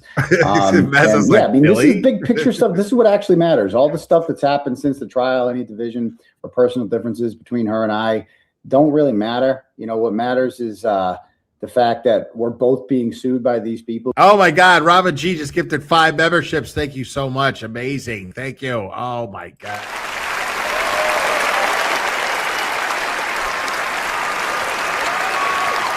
He framed her for murder, and I've always fully supported Karen Reed. Thank you so much, Robin G. And I will continue to support her no matter what, because the truth is the truth, and it's not a crime to say that, and it's not defamation to say that. Now the judge can do whatever they want. I mean, they can throw out, Karen's part and say, well, she didn't direct him, and she never said point blank. She was too busy fighting for her life, trying not to go to jail for the rest of her life, to defame. So the judge is going to say, what if the judge says, no, Karen's out of this thing. It's now Turtle Boy alone. Are you prepared? If that happened, would you be prepared to? Do you see how he's like? If this thing, it's now Turtle Boy alone. Are you prepared? If that happened, am I prepared, Billy? Am I prepared? Is that a serious question? Yes, I'm prepared. Would you be prepared to raise a shit ton of money and go? I mean, it's going to be expensive. So what's the plan? Yeah. Well, it's always been Turtle Boy against the world. That's the thing about it. So that would be nothing new for me if that were to happen. And either way, I'm going to have to raise money because we're going to have different lawyers, my lawyers, Mark Betterow and Tim Bradel, will still be involved in this case. They'll probably take a similar role to the one that Alan Jackson has played in Karen's civil case, in that Alan Jackson is not the lead guy. No. In that, Damon Seligson and Rosenberg are the two appear to lead attorneys in her civil suit. Alan Jackson is there to I don't know, assist, advise, head coach, whatever. Yeah, advise, all Counsel. that stuff. So like he's because he's so familiar with the case and he's intricately. And so I would assume that whoever, I have not hired an attorney yet. We're working on that. But when we do, he'll take a similar role to Seligson and Rosenberg, and Bradel and Betterow will take a similar role to Alan Jackson. But you're going to fight this all the way. And do you feel, I mean, you have a pretty great community there that supports you, that follows you, are you confident that we'll be able to, here we go, Otto 1630 in the comment section, May 17th, fundraiser with turtles all around it. So what's happening on May 17th? That's a fundraiser for your defense in this? Yeah, so I'm doing a 12-hour live stream of a fundraiser for myself on my channel, in which I'm 12 p.m. to 12 a.m. I'm gonna have all sorts of guests on. You've received an invitation. We'd love to have you on. I accept. It's the least I got. Hell yeah! You've been gracious to come on here before. I will. I'll be there. I love it. I'm trying to stagger the times about when people will come on, but committed guests so far include Melanie Little, Will Blair, Auntie Deb. I've reached out to David Inetti. I'd love to get him on. The Matas, Ian Runkle, Andrea Burkhart, Broken Bigger. The list goes on and on. So we got a lot of really good people who are well known on YouTube and supporters of mine, lawyers, legitimate people, and that all. I'd love to hear their perspective on this. And our goal is to raise $50,000 in that one day, which I think we can definitely do because, as you said, this is going to be expensive. And I'm also facing criminal charges we have a motion to dismiss for that on May 14th. Fighting two battlefronts right now. Does this ever just you got a lot of fight in you. You're a guy that anybody would want in the foxhole. But does this ever just are you over it? Are you God, this needs to go away, or do you relish the fight? Is that sort of that Trumpist, the Trump I love the fight thing? Both, I guess. I mean, I do love to fight, you know, and I do love the fact that Are you wearing taped wrists right now? Did I see a hand? I got a YouTube injury. You look like you actually are going to go fight after this. You know, I actually have a YouTube injury. So I'm on the DL. So I drink so much out of a Stanley, and Stanleys are heavy, especially if you put like ice in them. And this motion right here of picking up the Stanley with my right has like destroyed my elbow. So I have tennis elbow apparently from So I have do an I. actual YouTube injury. Yeah. I thought it was from pickleball. You're telling me it's a YouTube injury? What? It's a YouTube injury, yeah. From the Oh. Stanley. It's not a Yeah, YouTube injury. that repeated motion, because it was like every time I would pick it up, it would start Stop getting, it. and I'm like, you just think it's a little pain, and then it just gets worse and worse, and you go to the doctor, and you're like, oh yeah, you have tennis elbow, and If your doctor told you that, you need a new doctor. It's like, give me a fucking break. Give me a fucking break. That going on YouTube twice a week for 3 hours at a time caused that. I have tennis elbow right now. Okay? I have tennis elbow, both fucking elbows. Listen, you know what I do about it? I go to the fucking gym and I try to hurt something else so I don't think about my fucking tennis elbow, bro. I don't fucking go to the doctor and go, oh my God, I got a YouTube injury. You're telling me that I fucking picked up my fucking Stanley Cup? Get the fuck out of my face. I can't believe you went on Billy Bush and told him that shit on a fucking Billy Bush, bro. Wait, what are you talking about here? Wait, I've been doing this all wrong.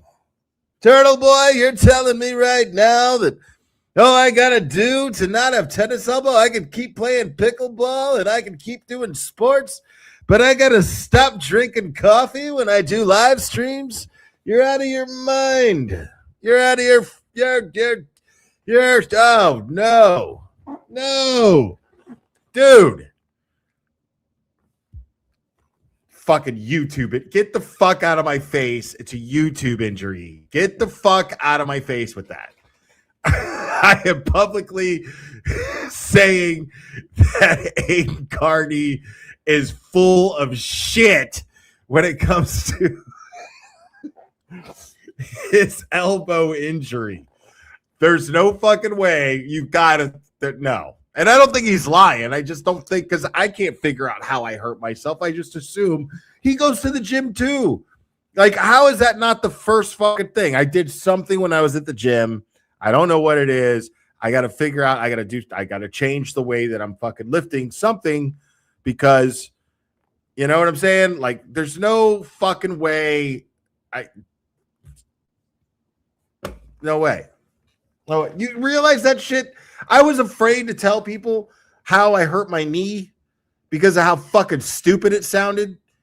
You know what I mean? Like, I was afraid to tell people. Like, what? You locked yourself out of your fucking house, so you jumped a fucking wooden fence and landed bad. Like, you fucking boomer. Like, Jesus Christ. Jesus Christ. You know what I'm saying? Like, imagine. I hurt my elbow. How'd you hurt your elbow? It's a YouTube injury. You know. I got a Stanley Cup. Thing's a little heavy. So, been lifting it 3 hours at a time, twice a week. Yeah.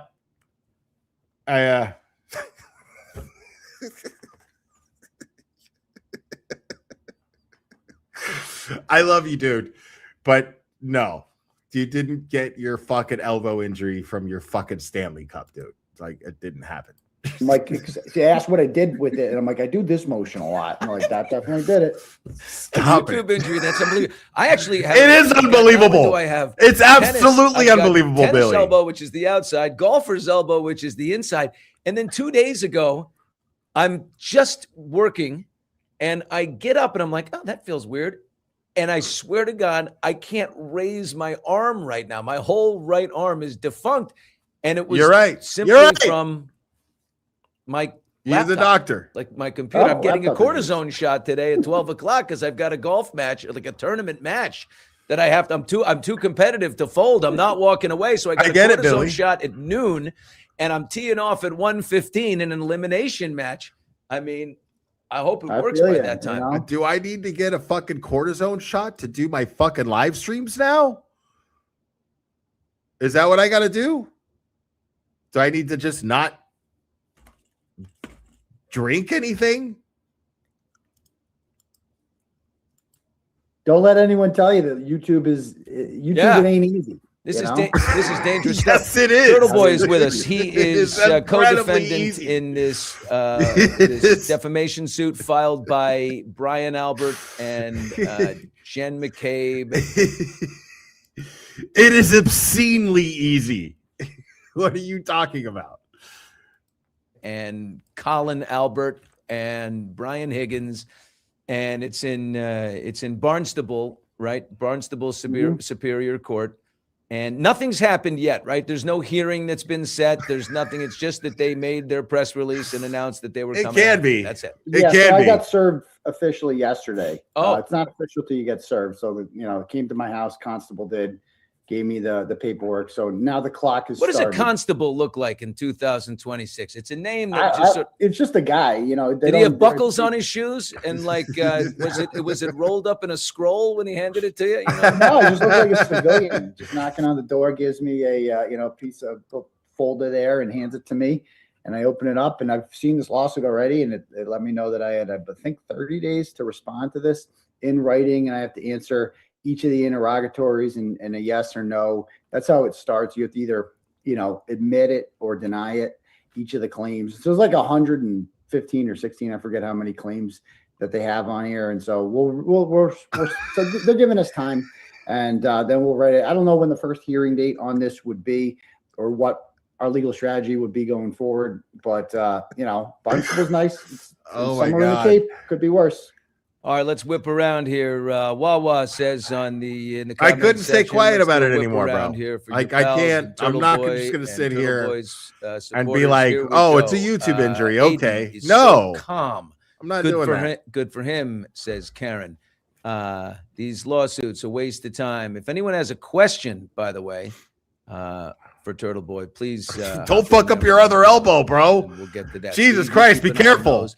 While I ask you this, is it in the interest of Massachusetts state, but anyone that's in government in the Commonwealth for this to keep going? I mean, they were deeply embarrassed in the criminal trial in June 2025 when these four people file their defamation suit against you. And don't you think, like most people in authority there are like, can we just get out of this now and get away? And then these people just double down. I don't know why they want to keep it going. And I would wonder if there's not. No, I think he went to the gym and he fucking probably lifted a different weight, started a different exercise or something.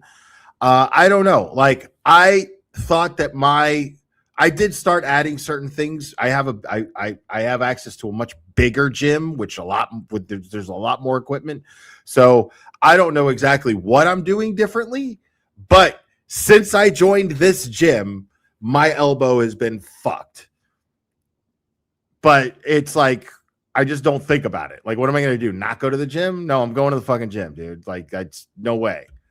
So I don't, yeah, like, I think that he just, I just, for some reason, the Stanley Cup is, I'm just not buying it. I feel like his doctor told him something like that. I don't know. But that's the craziest, fucking most ridiculous thing I've ever heard in my life. Pressure on this judge to throw the whole thing out, because find anything, find a reason that saves face for whoever you can to end this, because they can't stand the embarrassment anymore. They already look too shady and too corrupt. Yeah, it's bizarre why they'd want to keep being in the public spotlight like this. The only explanation I can reach is that they believe that what they're doing is they're trying to act like innocent people, like innocent people who have been defamed like this would probably file a lawsuit. So they're like, asking themselves, what would an innocent person do? Well, that. So I guess we'll do this to kind of make it look like we actually believe that we're innocent. That's the only conclusion I can reach. Because if you wanted to sue someone for this, like suppose repetitive motion, you mean like a repetition with weights at the fucking gym? Yes. Yes. Repetitive motion.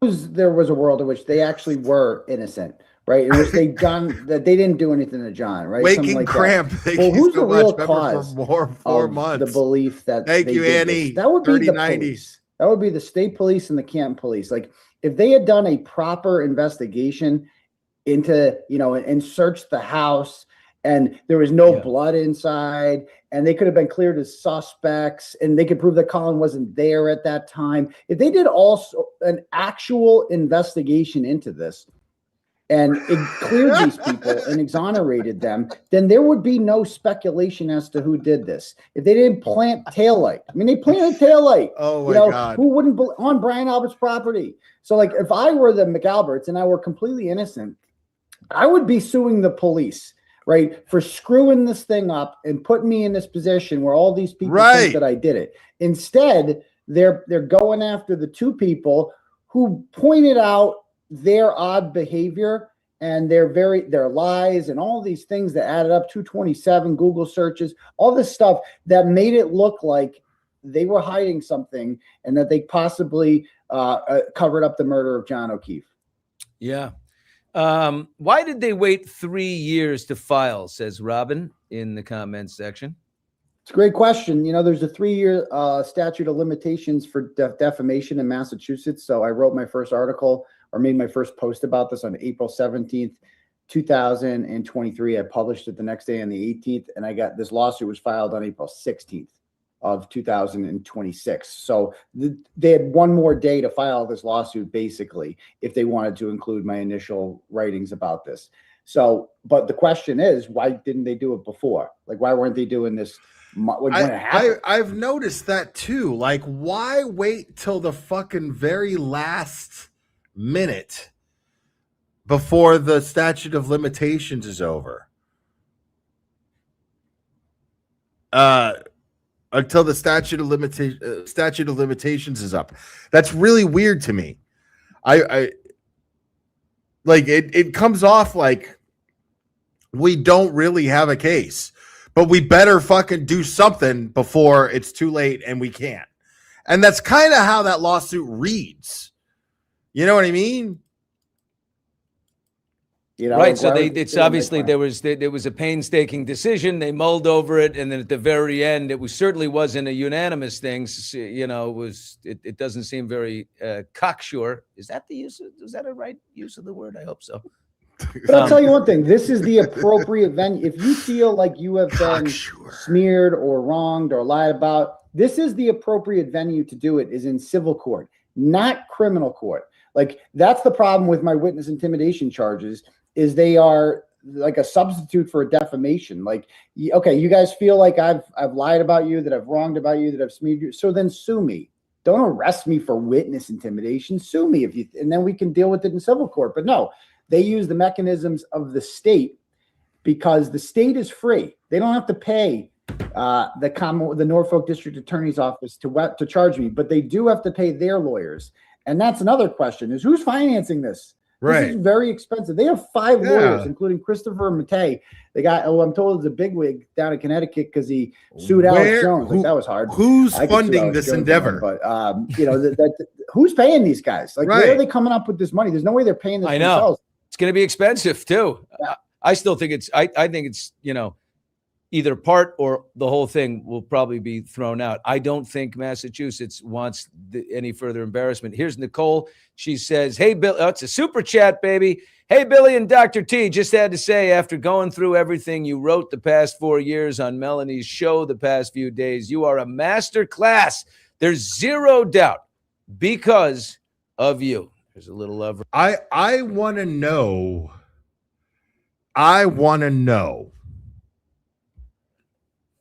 Like, I seriously want to know. Like, I'm not just curious about it. I want to know who is funding this. Like, who is paying these 5 lawyers that the McAlberts have? Because I know that, I mean, they might have come up with the retainer, but did they drop all this money for a retainer just because they were expecting for it to get thrown out? Because they're not going to be able to keep going and going and going. The Defend the Truth Fund is not generating enough. And it's not going to. Like, there's no fucking way. It's not going to. Like, there's enough Turtle Boy hatred out there, but the problem is that the Turtle Boy hate is fucking broke. Like, let's just be real, dude. There's some fucking, everybody out there who's a Turtle Boy hater is a fucking buster, bro. Like, they don't have any fucking money, which we're going to get into all this shit in just a minute. We're not even done yet after this. Right there.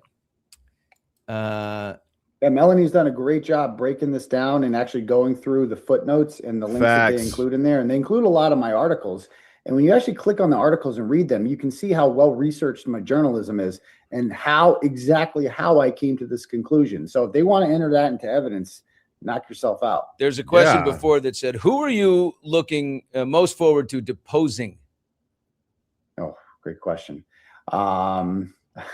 Colin Albert. Really? Questions. I was going to say, out of the 4, that's the one that I'm most interested surprised. In. What are you doing in there, Colin? Don't you think you should be, laying very low?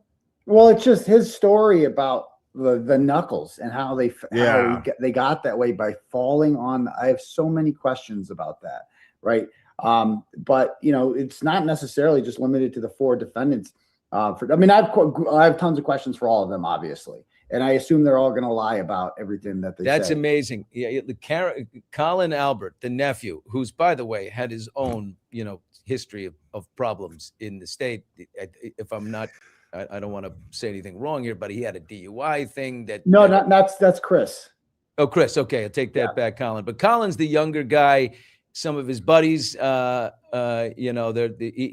rambunctious sort of fella, is he not? Yes. So he's the one that made those TikTok videos threatening the Advantage boys. Bang, bang, we gonna mess you dogs up. All this stuff. Like, he's a big hardo. And then I feel like maybe Turtle Boy, some people might even call him a juvenile delinquent, except he's aged out of that title. Would you say he's more of a delinquent or rambunctious? He testified on the stand that he'd never been in a fight before. But after he testified, I had 3 people send me videos of Colin fighting, and they never got to question him about that. And he's got bruised knuckles that he said he fell down on the ice and I had to brace myself. Who braces a fall with knuckles? Yeah, who does that? Like, that sounds pretty crazy to me. And also, I'd like to, I would have asked Colin if I was Alan Jackson on the stand. So you've never been in a fight before? Okay, so then you're just a poser then. So you're just the kind of guy that makes videos threatening to beat people up, but you've never actually been in a fight before. Is that correct? Right. And, make him answer that. And, we're going to be able to ask him, like, you say you've never been in a fight before. Play clip 1, please. Here you are in a fight. Here's clip 2. You in a fight again. Right. So you lied on the stand. So we're supposed to believe you now. You're suddenly. Have you ever been in a fight before? Is this AI? Look at this question. Look at this question. You see it on the screen. I heard you're getting deposed soon. How are you going to answer any questions while your criminal charges are pending? Yeah, I'll have to talk to my lawyers about that, but I'm assuming that we're going to stay the deposition. I'm assuming. Because obviously you have Fifth Amendment rights. Right. Want to ask all about that sort of stuff. And, because they're working in conjunction with the Commonwealth. Now, so we certainly have. Did the McAlberts not think that through when they filed this fucking bullshit lawsuit? Did they not think that through? Because are they hitching on deposing him and getting him to say something so incriminating? But, I mean, if he's got pending charges, how is he supposed to? I don't get it. How is he supposed to actually be deposed? Karen Reed was able to stay her deposition with the O'Keefe's because she had her criminal proceedings going on as well. Right. Okay. Yeah. Ruined these my people are going deposition. Crazy about the. Oh, there's a big super chat. Love this. Love from Denmark. This is from Ellen. Why the lack of coverage of Aiden's cases, you think? Well, you know, I think that I don't know. Oh, y'all know I how I definitely feel think about that the that fact shit. that they've paired me with Karen Reed again is going to increase because when I was by myself, when it was just me and there was a rift between Karen and I, maybe that, you know, the fans of Karen Reed weren't as interested in my case. But certainly now they have lit the fire again. It's like Pearl Harbor. What did, Franklin Roosevelt say after Pearl Harbor? That they had awoken a sleeping giant. Yeah. Right. And that's what they've done with this. They've awoken a sleeping giant. They've brought Karen Reed and I back together again. And I think that's going to backfire on them. By the way, that super chat was in Danish krones. I didn't. Krones. Wow. Yeah, it might be about $7. We're thinking we try to work out back $7. Okay. And I like that, though. I think they didn't know we had an exchange thing in here. That's interesting. Billy fell for it. All right. Well, listen, this. Everybody gets all excited. They're like, oh my God, 1,000. Oh. Yeah, that's some fucking country I never heard of. That's $4. Got it. Okay, cool. Things we'll see what it could be. I mean, they're obviously a motion to dismiss is going to happen, and I got a feeling that that judge, unless that judge wants to put his state, and he's getting a lot of pressure. Good eye, Mike. That motion for dismissal, and I think what you said about the fact that they got it in just with 1 day left says a lot too. So you may not have to go through it, but it looks like with taped wrists, you're ready to do it. Yes, that's the plan. You know, if they want to do it, I don't back down from a fight. So let's go. All right, folks. We thank Turtle Boy as always. Hop in his community. Turtle Boy is he's a live streaming machine, and he knows a lot about. Last little super here. TB, serious question. Will you? What does that say? Finally, stay single, and if not, have you implemented a new screening process? No comment, but yeah, certainly, I will definitely be much more careful about who I date moving forward, for sure. What is that referring? Did you get a mole? Did you date a mole? Is this? Well, yeah, I dated a woman who kind of went, she helped with my legal case a lot, and then things went south. There was some hacking involved on her part, and long story short, we had a restraining order. She tried to get a restraining order on me, and we had a restraining, and then I got one on her. So we had mutual restraining orders, and then we had a two-party hearing where the judge was going to decide whether or not to extend them for a year. And it happened about a week or so ago, and it's all on video. It was one of the most entertaining hearings you've ever seen in your life. Easily. Long story short, the judge rightfully denied her order. He also denied mine. And so neither of us have orders on the other. Okay. Turtle Boy, we'll see you May 17th, if not before. Boy, it's a big day. That's a Sunday, right? That's Saturday. a Sunday. That's correct. Sunday, fun day. Okay. Sunday, fun day as you do a 12-hour marathon. Follow Turtle Boy on YouTube. Always compelling. Thank you so much, my friend. Thanks, Billy. Good to see you. Bye. There we go. Wow, he's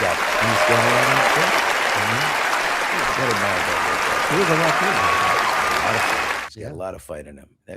He ain't gonna roll over, Turtle Boy. No. Boy, people are just, thank God for the turtle emoji. My comment section here is absolutely loaded with turtles. I've never seen so many turtles, but he's got loyal followers. Okay. That he does. Just That a quick thing he does, on what my the hell is friend. going on over on Bravo. All right. Bravo.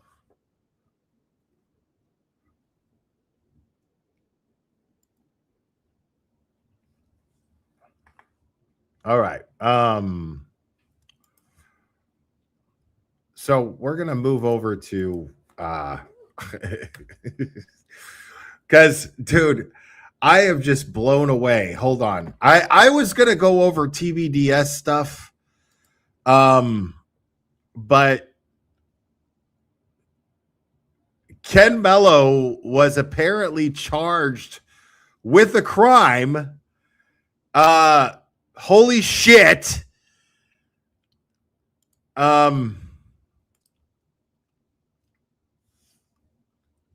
So yeah, we're gonna go over that stuff because I was just gonna go over some of the fucking crazy fucking tweets because I was just watching some people and they're wild, they're out of their minds. But we are gonna I'm just gonna read Aiden's article.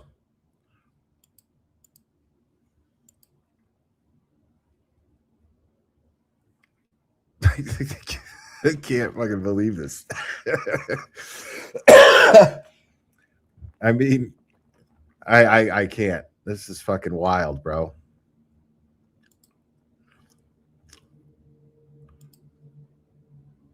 Dude, hold on a second, man. Like,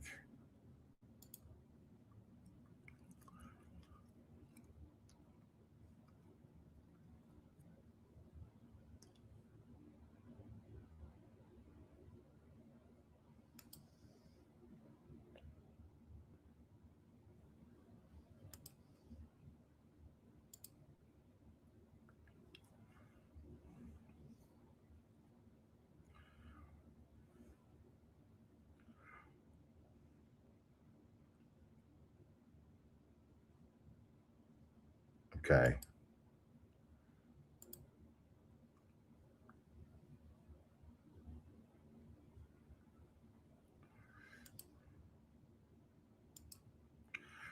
Like, I'm just fucking done with this shit.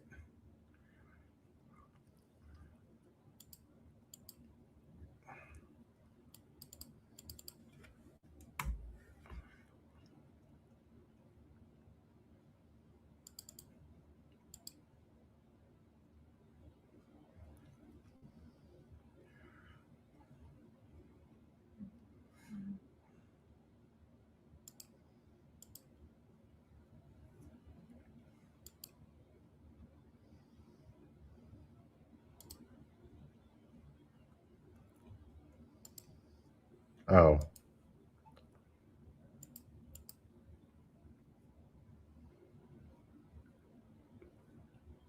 Why is it having... Okay, fuck it. I was trying to sign up for Turtle Boy Daily News because I keep telling myself I'm going to do it, and it's making it fucking next to impossible. I'll just have to do it when I'm not live. So fuck it right now. Just going to have to do it with the ads. But whatever. I'll live. So it says here, Canton cover up part 546.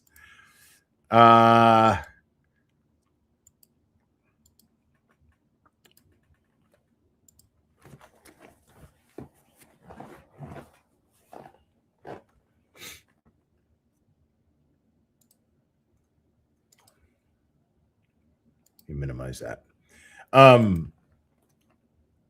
Canton cover up 546. Former Turtle Boy special prosecutor Ken Melo charged with threatening to stab a nurse. Dude. Former special prosecutor Ken Melo, who was hired by District Attorney Michael Morrissey to prosecute Turtle Boy for witness intimidation, was charged yesterday in Fall River District Court with threatening to do bodily harm to two healthcare workers who were helping him in the ER during a visit on March 7th, 2026.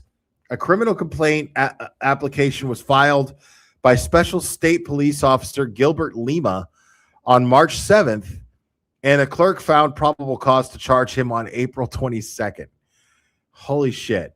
The police report states that while leaving the ER at Charlton Memorial Hospital, Melo threatened to stab his treating nurse, Haley Johnson, yelling out loud, "How about I take a knife and stab you for 5 minutes?"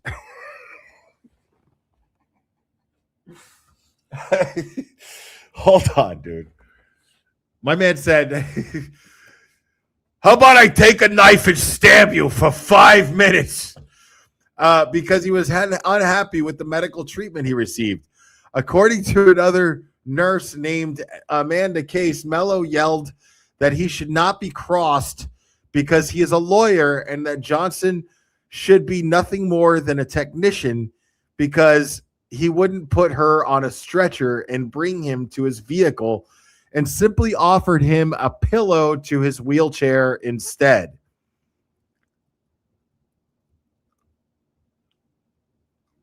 What?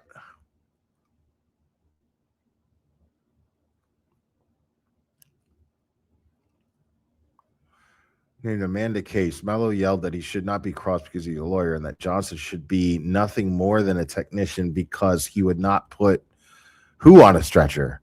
Oh, okay. It's a typo. Okay, bring him on a stretcher and bring him to his vehicle. Simply, okay. Okay. So, and I was about to kind of defend him because, like, maybe they couldn't find a vein and they just kept stabbing him in the arm with the IV. I get that. That's some frustrating shit. I understand that, but and I understand being like, you know what? How about if I fucking stab you for fucking 5 minutes? You know, how do you fucking feel about that? I get that. But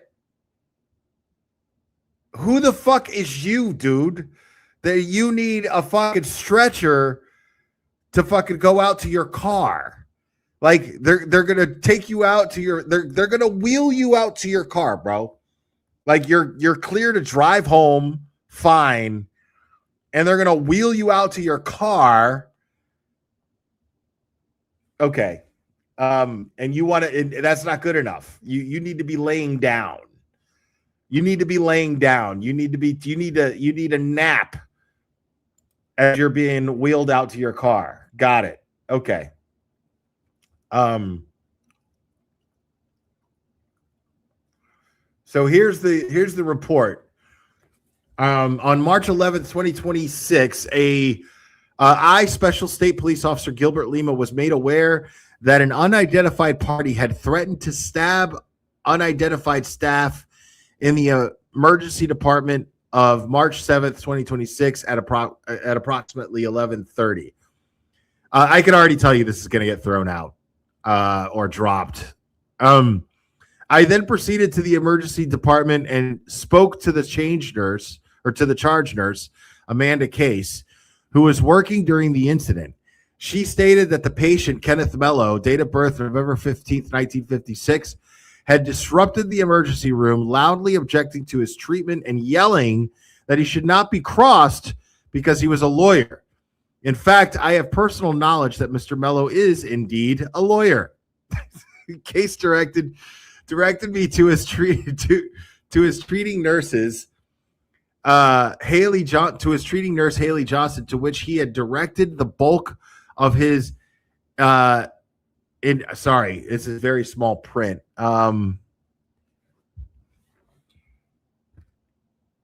Indicative. The bulk of his I can't even read that word. Although he had not yelled at some others, Mr. Melo was apparently unhappy with Johnson, stating at one point that she should be nothing more than a medical technician. Johnson told me that when Melo was being discharged, he demanded that the stretcher be wheeled directly to his vehicle. She is unable to do that per policy and offered a pillow on the wheelchair to his for his pain, stating it would only be 5 minutes in transit. Melo then told her, "How about I take a knife and stab you for 5 minutes?" The statement, which in isolation might be taken as hyperbole,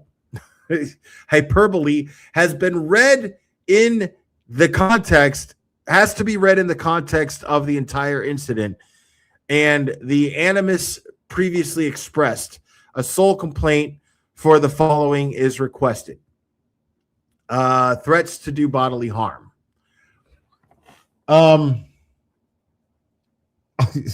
Trophy husband. Melo will likely claim that this statement was simply hyperbole, which would be incredibly ironic because he prosecuted a case before being forced to recuse himself because he turned himself into a witness, in which hyperbolic comedic and sarcastic statements I made were intentionally misconstrued as threats, harassment, and witness intimidation. For instance, while arguing about why I should not have my phones returned to me, Melo claimed that I had made statements that there was blood in the pizza of D&E Pizza, which was harmful to Chris Albert. How long is this? Here we go. Privilege or time-honored journalistic activities. Your Honor, there's nothing time-honored about running down the street with a bullhorn screaming at a state trooper who just left the court. There's nothing time-honored, Judge, about an individual going to a local restaurant and telling passersby that they should not go in because there's blood in the pizza. That's what we have here. We have a number.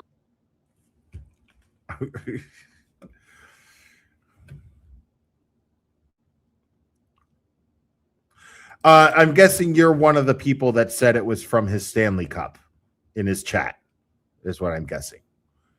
That's what I'm guessing.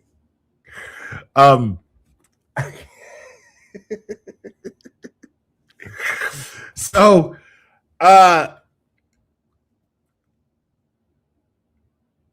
obviously, now hold on. Let's just continue with the article. Melo reads dozens of comments like that at my arraignment, which were all taken out of context in order to make me look like I was threatening and harassing witnesses. But at no point did I ask any witnesses, "How about I take a knife and stab you for 5 minutes?" Right.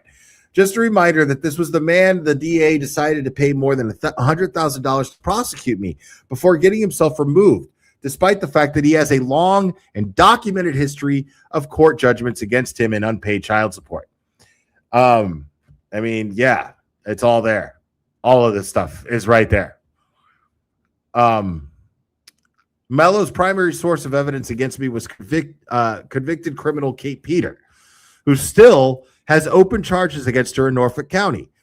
On December 26, 2023, Melo argued that I was a dangerous person and should have my bail revoked because he falsely claimed that I pushed Lindsay Gatuni onto a couch and threatened her. We now know from her that he never made those specific allegations and that Melo was simply interpreting my words in bad faith in order to have me incarcerated. Good thing I didn't ask her if I could stab her for 5 minutes. I'd still be in jail. Excellent way to close that article. So obviously he was speaking. He was speaking in jest. I don't think that he was threatening that I'm going to take a knife and I'm going to threaten and I'm going to stab you for 5 minutes. I don't think that that's going to be taken that way in any way, shape, or form. I don't even think it's even going to get past. I mean, yeah. But I get Aiden's point here. He's absolutely right, because it's really funny that he would have the audacity to make hyperbolic statements such as, how about I stab you for 5 minutes over and over again? Because obviously he's saying the argument here is, okay, I'm in all this pain and I need to get to my car and drive home. But it's too much pain to get to my car. Now, so I need to be laying down when you get me. I need to be laying down for the 5 minutes that it takes to wheel me to my vehicle. Now, maybe somebody was going to drive him, I guess. But if he was driving himself, well, then he's going to be sitting up, isn't he? Right? So he's saying 5 minutes. How about if I stab you for 5 minutes, implying, okay, well, how about, like, you don't understand the pain that I'm feeling, and how much 5 minutes is. Do you realize how long 5 minutes is? 5 minutes of excruciating pain? Okay, I get that. But I'm of the opinion that he was such a fucking asshole the entire time he was in that hospital that they are like, this guy should not get away with being this much of a fucking asshole. There's got to be something that we can do to hold him accountable for this. We can't charge him extra money. There's no asshole charge on a hospital bill. Maybe there is. I don't know. But I'm assuming there's no, as that's a Nurse Kim question. And I can't wait till Nurse Kim goes over this because I would love to get a nurse's perspective on this, especially like an ER nurse. And I'm sure that I don't know what kind of nurse Nurse Kim actually is, but I'm assuming she's worked ER before. So I'm curious as to what she has to say about this. But I am totally convinced that he was probably an entitled prick the entire time he was in that hospital. And these people were like, well, we're just going to we got to hold him accountable for something. And they called the cops and were like, dude, this motherfucker like threatened to stab me. Like, really? He threatened to stab you? Like, how did it happen? And I wonder if this cop who happens to know that he's a lawyer, he personally happens to know that he's a lawyer. I wonder if he's just like, this motherfucker. Yeah, for sure. We're charging him. For sure. Yeah, no, this guy's a dick. Fuck him. Yeah, like it'll get dropped, but let's charge him. You know what I mean? Like it'll get dropped, but I'm going to charge him anyway, just because he fucking sucks. Fuck him. Okay, so that no verbal threats will be allowed, zero tolerance. If that is a policy of the hospital, I get that because there's no reason you shouldn't be acting like that. You should not be acting like that in a hospital. Now, here's the thing. I've told this story before on live streams, I think, but I remember there was a time I took my son to, I remember I worked nights. My kid's mom worked days. She dropped him off with me, went to work, and she was going to pick him up before this is around 9/11. And she was going to pick him up before I went to work. When she dropped him off in the morning on her way to work, she mentions to me, as a parent would do, he threw up this morning. You might want to watch him. Just keep your eye out because he threw. I'm like, yeah, I know. I'm going to watch him. Of course, I'm going to watch him. What do you think? I'm not going to notice if he throws up? Come on. But anyway, so she lets me know, hey, he threw up. Keep your eye on him because he threw up. I said, okay. He starts throwing up. He throws up again. Immediately I already had a pan there ready to go because he's only a year old. He's not, and he could barely talk at this point. He could only say like water, mommy, daddy, things like that. And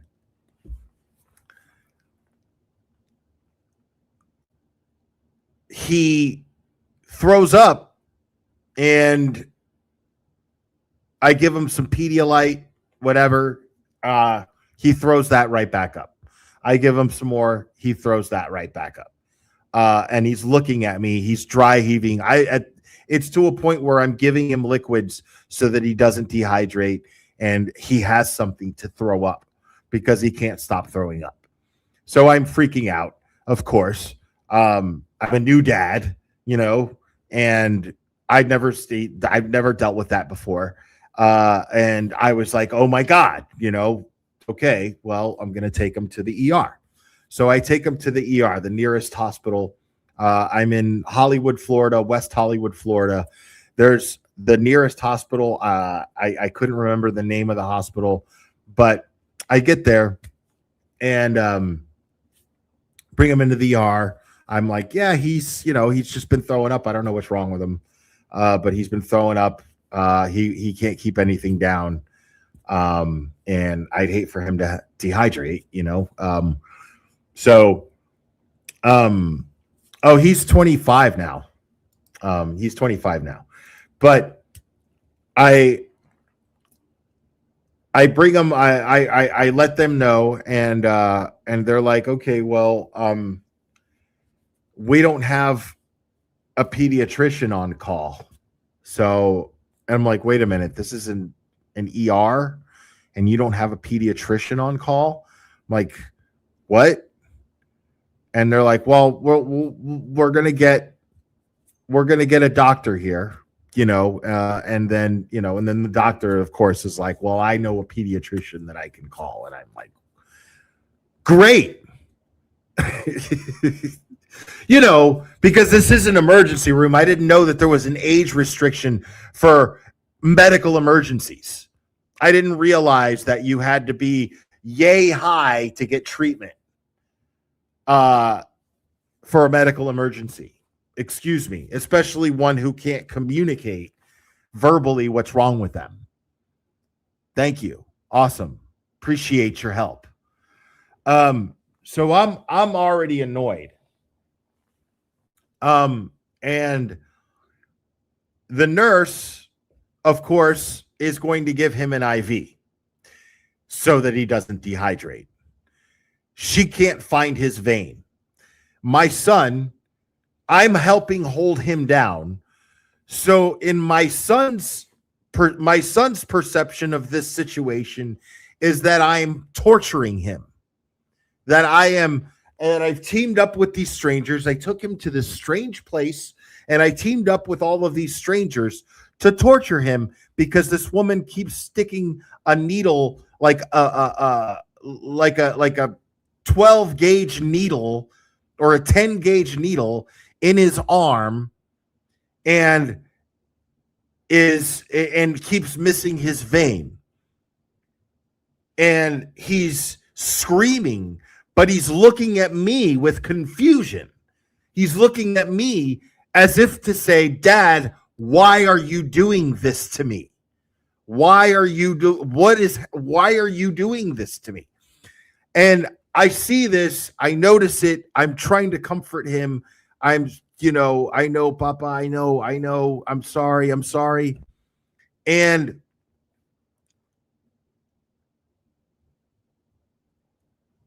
she tries like 4 times.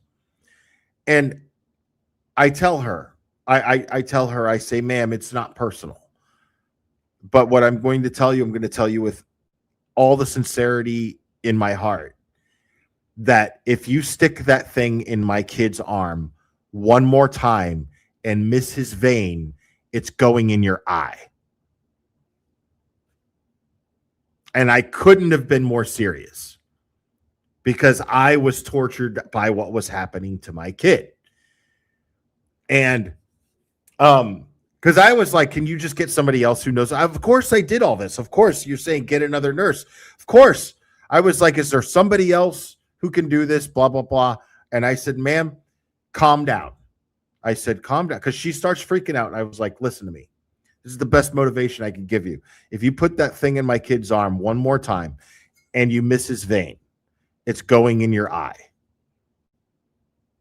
And she was like, and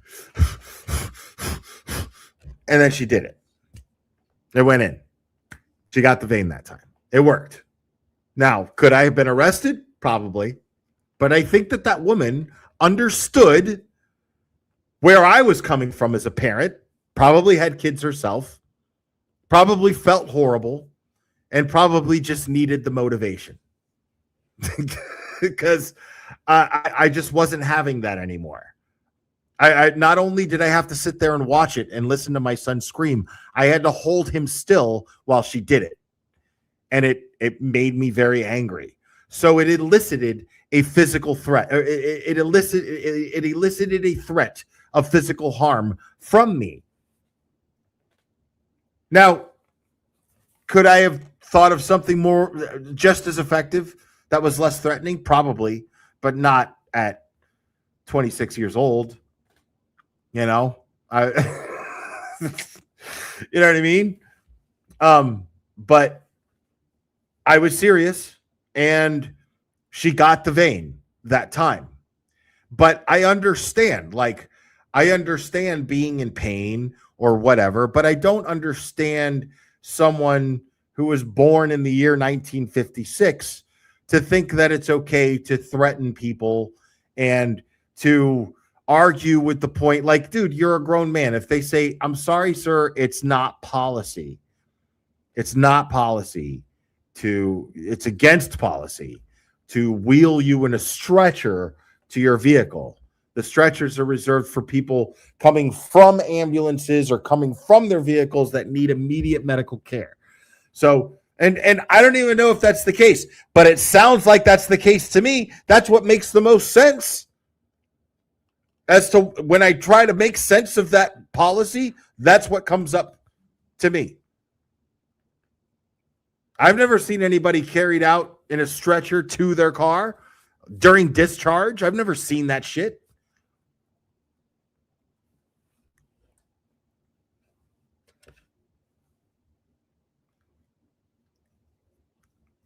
So, yeah.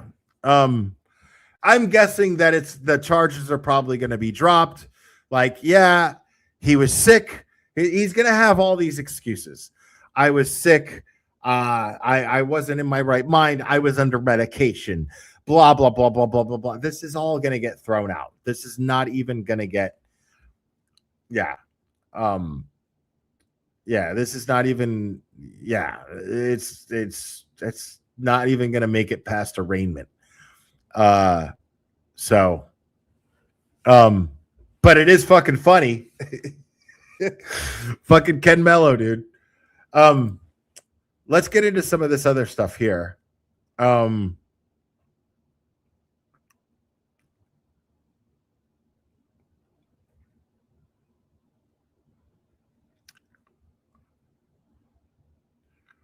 Let's see what Betero said.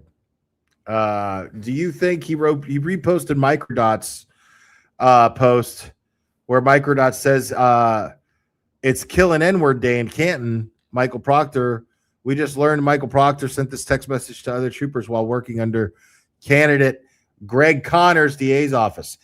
Do you think a racist goon with a gun, badge, and the power to arrest, alternatively known as probably the most vetted cop in history, who is reckless enough to text his buddies to announce celebrating a holiday in Canton for the killing of black people among his other vile texts, is reckless enough to try and frame an innocent woman for murder by planting evidence and perjuring himself? Yeah. Well said, mighty one. Well said.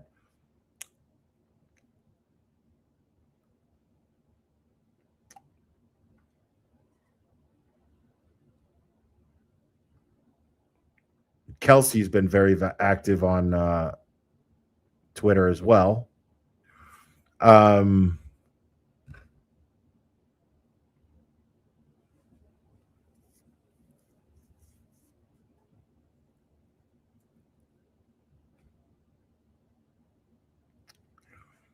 Jesus, dude. Okay. Lindsay said, "Go big or go home," and she put a fucking $760 commercial popcorn machine cart. Okay. I hope she gets it. Right on.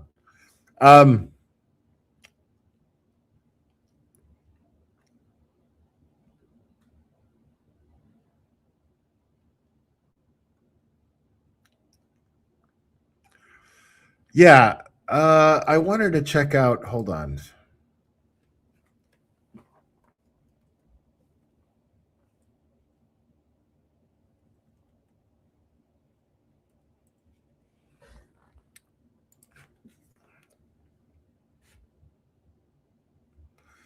Like, let's get into this TBDS shit.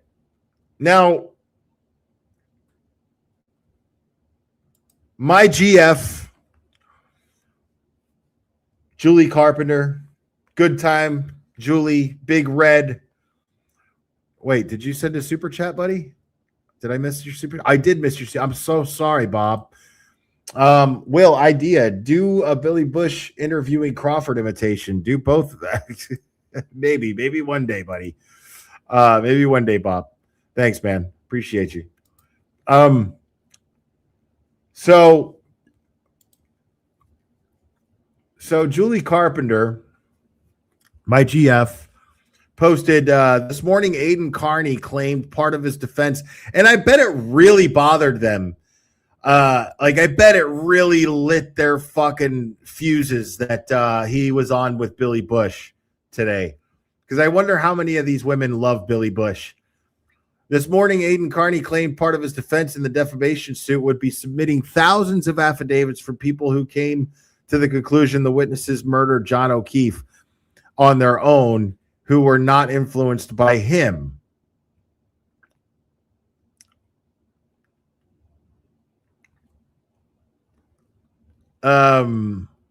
This afternoon, Aiden Carney claims that on Twitter, every person's opinion regarding the Karen Reed case revolves 100% around him. I don't remember him saying that.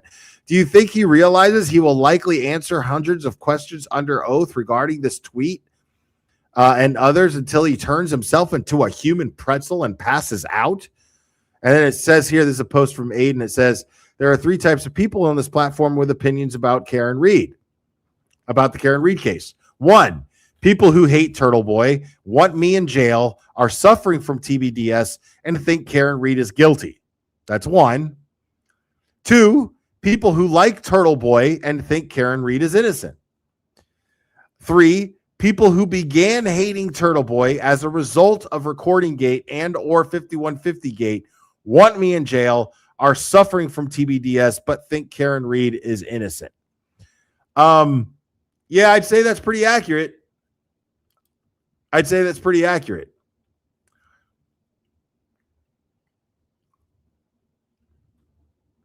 mean, I'm number two, easy. And by number two, I mean poo. No, I'm a number two. And so she says, do you think he realizes he will likely answer hundreds of questions under oath regarding this tweet and others until he turns himself into a human pretzel and passes out? Like, no. And then again, she posts here, I would 100% expect this snippet will be played in court to a jury when deciding damages. This may be the dumbest man alive. He cannot get out of his own way. From bombastic to broke, the Aiden Carney story. So here, this is the clip she plays from his, I'm guessing his bus stop. I missed it this morning. His bus stop live this morning. These buffoons, in an attempt to save their No. This is from the Billy Bush interview. Rightfully discredited names, have filed a ridiculous and hilarious lawsuit that is only going to open themselves up to all sorts of depositions in which they will essentially be put on trial for the murder of John O'Keefe. I mean, this is a gift. We wouldn't have had this opportunity had they not filed this lawsuit. These buffoons, let's listen to it in again. an attempt to save their rightfully discredited names, have filed a ridiculous and hilarious lawsuit that is only going to open themselves up to all sorts of depositions in which they will essentially be put on trial for the murder of John O'Keefe. I mean, this is a gift. We wouldn't have had this. Now, did he say? Suit that is only going to discredited names in an attempt to save their rightfully discredited names, have filed a ridiculous and hilarious lawsuit that is only going to open themselves up to all sorts of depositions in which they will essentially be put on trial. Right. That will open themselves up to all sorts of depositions. 100%. For the murder of John O'Keefe. I mean, this is a gift. We wouldn't have had this. I'm trying to detect the lies here. Opportunity had they not filed this lawsuit. These buffoons, right, in an attempt to save their rightfully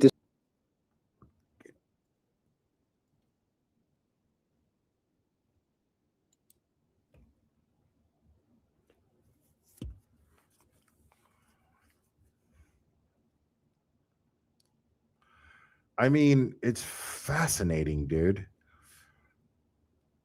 Oh God, this Missy Lurch lady is still a thing.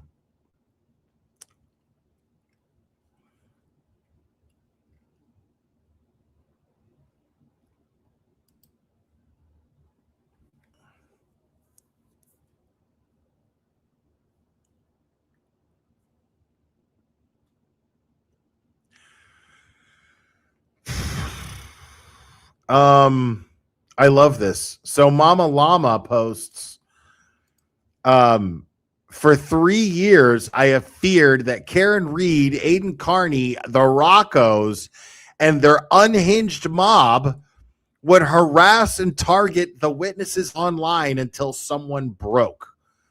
For Nick Rocco, while helping lead what may be one of the most vicious online harassment campaigns we have seen, to post this is beyond outrageous. It is staggering hypocrisy. Read the room, Nikki Haircuts. Prayers to the Sheets family. And then it's sad that Daryl took his life due to, so I guess this Daryl Sheets guy was cyberbullied and killed himself from cyberbullying as a result, allegedly.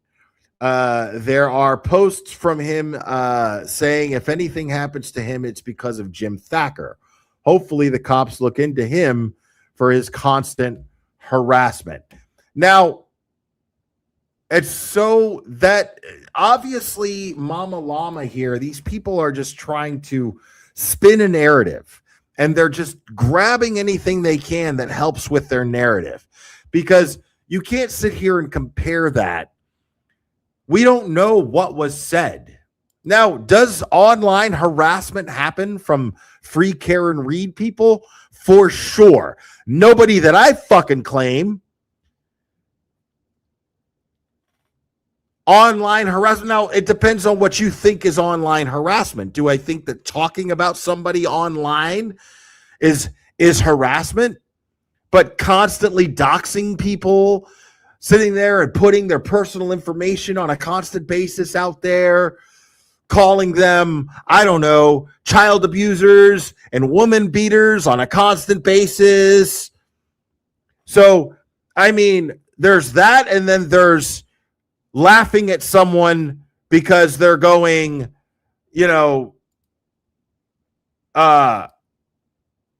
calling Turtle Boy a little bitch, and laughing at them because he brags about his wrestling days and brags about how he was so tough in the 5th grade.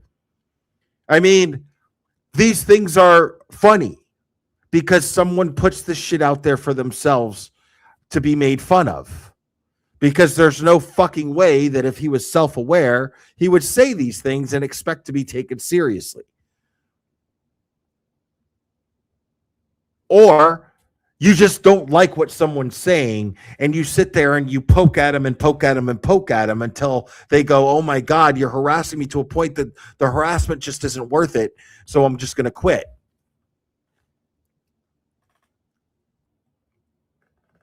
Suicide, quit the platform, whichever one. They don't care. They don't care because they're using a sock account.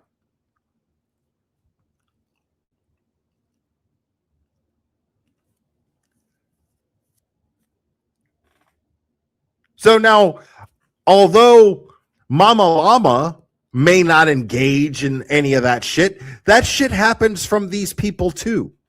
That shit happens from their side, and it happens quite a bit.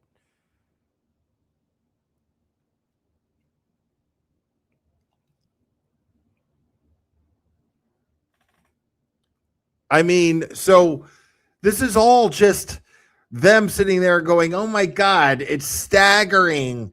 Like, they're trying to spin a narrative to try to recruit people onto their side of things. And especially, I mean, and it's really stupid because what they should be doing is they should be making friends with the Roccos. That's what they should be doing, because the Roccos hate Turtle Boy. As far as I know, I don't really know, but I'm guessing the Roccos fucking hate Turtle Boy. I know that the sock account ran by Jenna Rocco was supposedly exposed. That's interesting because I think I've gotten some shit from that sock account myself. But this is why I don't fuck with sock accounts.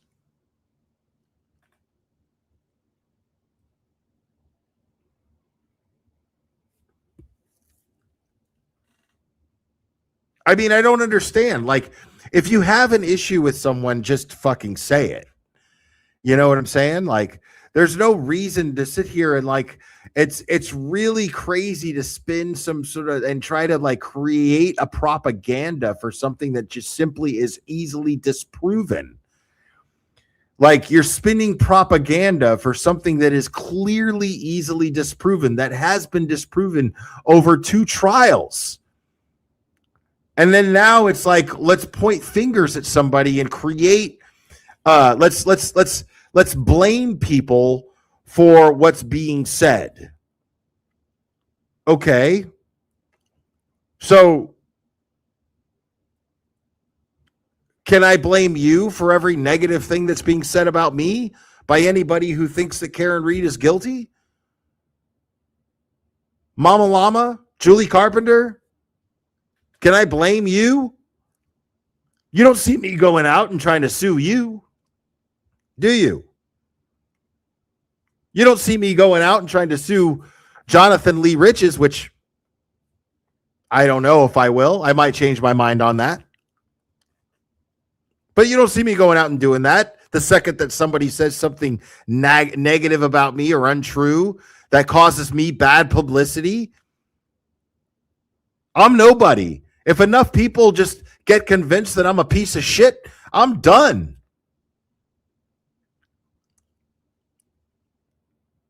But you don't see me going and trying to shut people up, trying to prevent that from happening. And what they don't understand, sock account means a fake account, Scott McGinnis. A sock account just means a fake account under a fake name, fake avatar, a secret account, an anonymous account.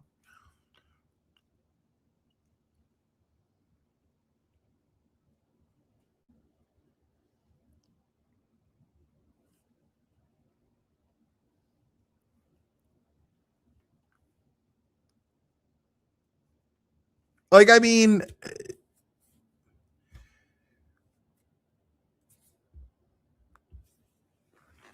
you're sitting here trying to create these narratives and trying to create this propaganda to spin these narratives that Turtle Boy is responsible for all of the bad things being said between Turtle Boy and Karen Reed, that they plotted and they caused all of these people, they brainwashed all of these people to believe, because Turtle Boy has that kind of charisma and power, right? Karen Reed has that kind of charisma and power. Or I'm sorry, Turtle Boy has that charisma and power, and Karen Reed was the force behind the scenes using Turtle Boy's charisma and power to be able to spin these narratives and turn everyone against the McAlberts. Like, get fucking real. Okay? Like, is Turtle Boy charismatic and powerful to some degree? For sure. No doubt about it. No doubt about it.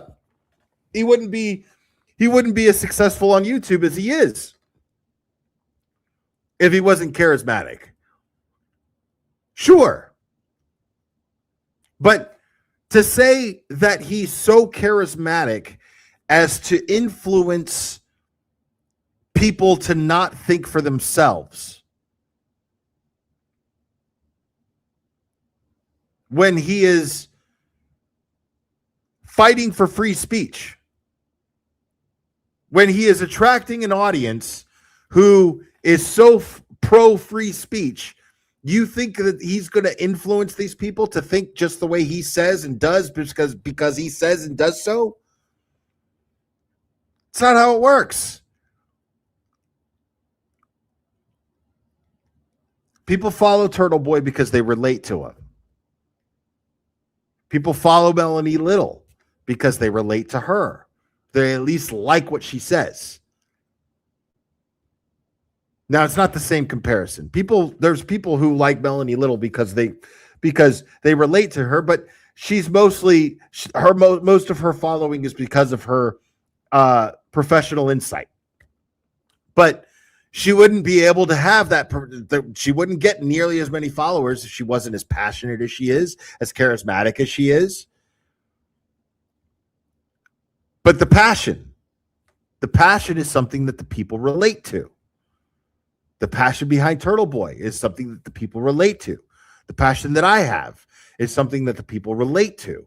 People watch me because they relate.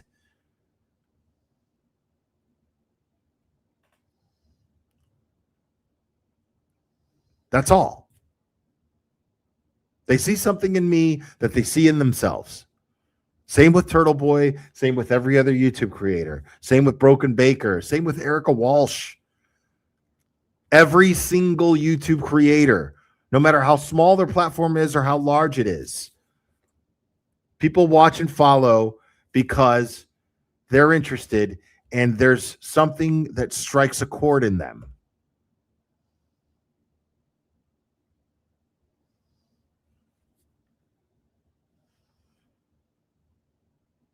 And it's just asinine. It really is. It's asinine to sit here and you know, what do you think you're going to do?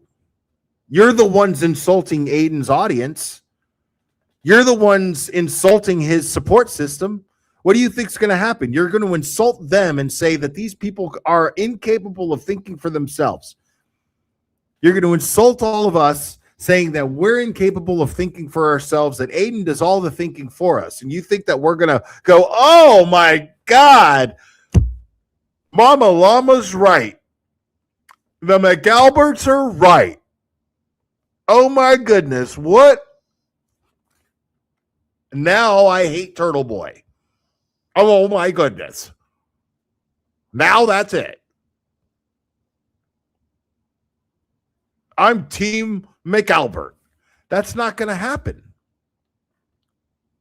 You know why? Because you insulted us. You insulted us all. Now people, even the most simple of minds are going to go, well, fuck those people, man. Who the fuck? They're calling us stupid. Fuck them.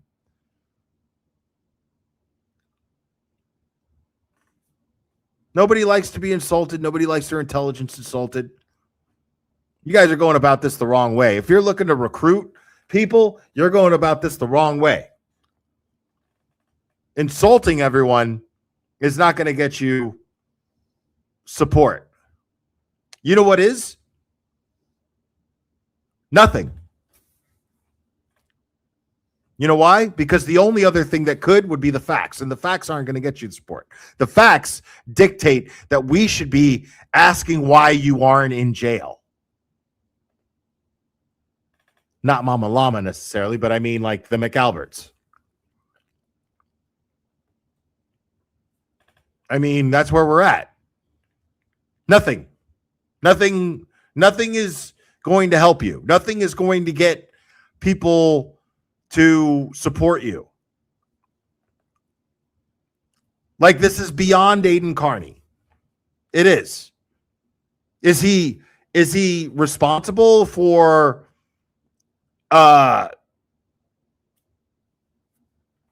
uncovering a lot of evidence through his investigative journalism? Of course. Nobody's ever going to take that away from him. But what I mean by this is beyond Aiden Carney, this is bigger than him now, is at this point, Aiden Carney, hypothetically speaking, could get caught trafficking children, right? And the whole world fucking hates his guts. But those same people who supported him and now hate his guts are still going to look at the McAlberts and go, well, they still fucking should be in jail. And that doesn't change anything about what happened to John O'Keefe. That doesn't change anything. So you could sit there and you could try to turn people against Aiden Carney and try to turn people against Turtle Boy all you want. But the more you do that, the more you insult the people who support him. I mean, And then you're just alienating them.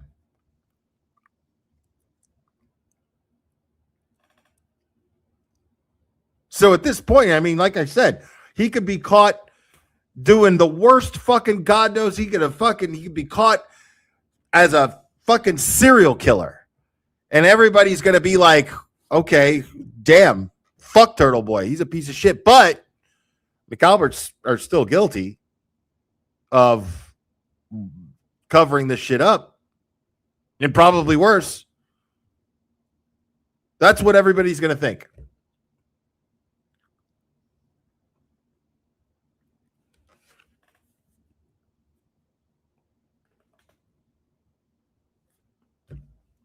Right, exactly.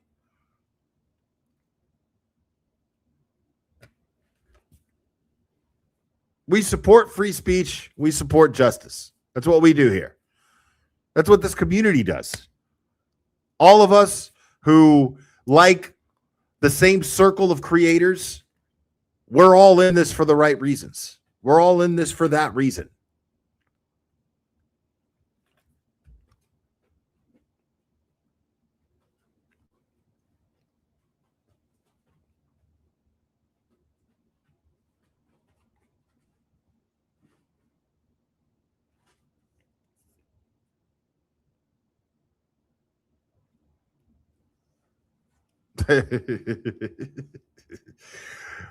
Yeah. But see, that's the thing, is like you're joking, and you know, I mean, that's the thing, is we also understand,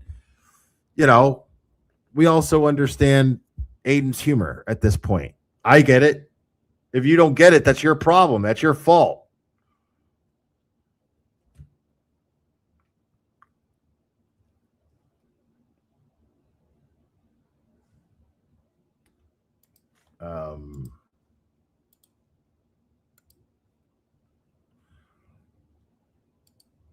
And I said I've already gone 3 hours here, so I said I was going to do I was going to talk more about TBDS, but we could talk about that for days and days and days.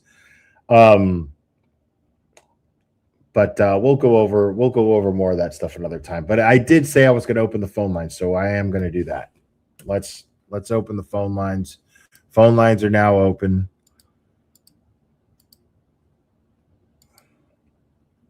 Decline. Thank you so much for the super sticker. I appreciate it.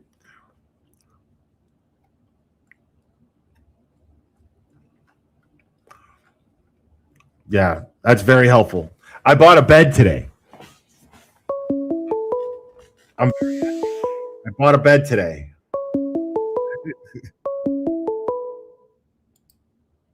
Call from You're on. Speaking with Donald from Worcester. Donald from Worcester. What's up, buddy? Good afternoon, Will. How are you? Doing great, man. How are you? Pretty good. Just taking a break from actually working right now, so I can't stay on long. But so wanted a lawyer, the 3-year lawsuit against Aiden. Why it took 3 years. A lot of lawyers do that. They wait to the last day of the 3-year period because the 3 years goes by, you forget a lot of stuff, you lose a lot of stuff. And we have a bunch of lawyers in Worcester to do that to the cops. They just, and they kind of do it to be pricks too, to tell you the truth. Okay. Yeah. I mean, I'm sure there's some strategy behind it. I just don't know what it is. That's pretty much it. They just let time go by, and and maybe also, being in law enforcement, they hope you step on your dick again, and they can use that against you. Right. Although, allegedly. Yeah, that makes perfect sense. Sure. Yeah. And I thought it funny I agree with you about Melo down there in the hospital. They had 5 minutes to go to his car in pain. He was just being a dick and saying, well, how about 5 minutes if I stab you? Saying, I'm feeling pain too. Right. But wouldn't it be funny if the cop and the nurses were all either Karen or Turtle Boy fans and said, oh, fuck this guy? That would be funny. It would be. That would be very But funny. that's all. I just want to give you my 2 cents worth. Get back to work, fighting crime, saving lives. Right on. We appreciate you out there. Thank you, I gotta Donald. say, a big shout out to pretty girl Michelle. Big fan of yours. She loves it when I talk to you. Pretty girl Michelle. Big shout out. All right, Donald. Thank you so much, buddy. You're welcome. Bye. Bye-bye. Donald from Worcester. He's a good dude.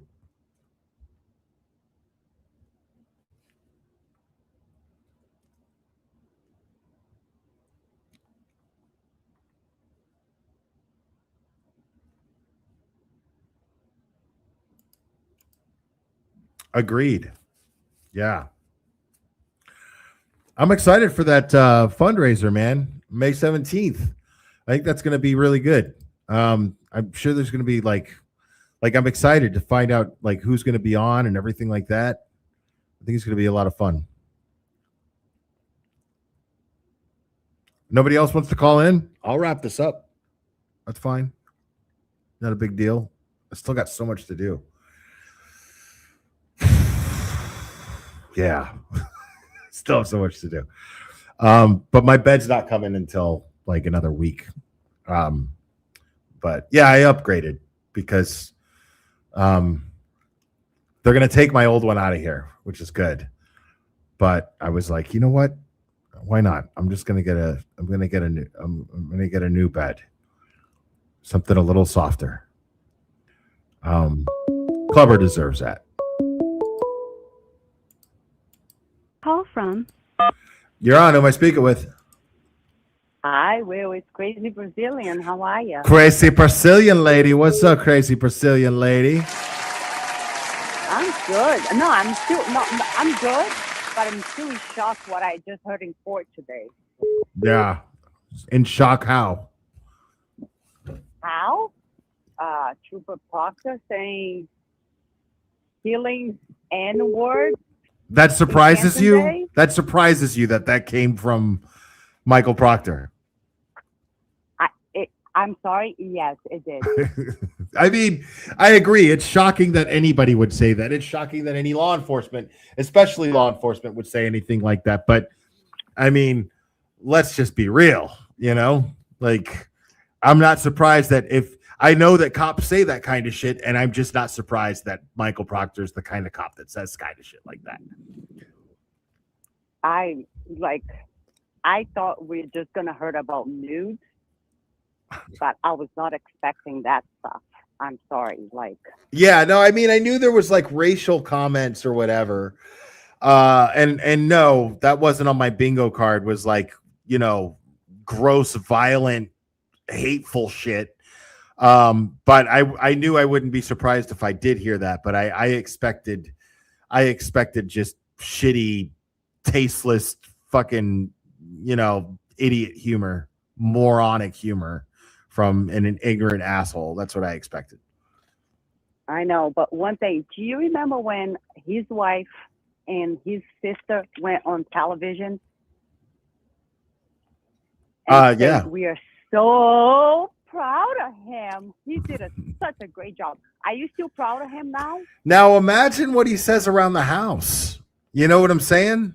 Like, if he's gonna say that shit, imagine what he says around the house. You know, like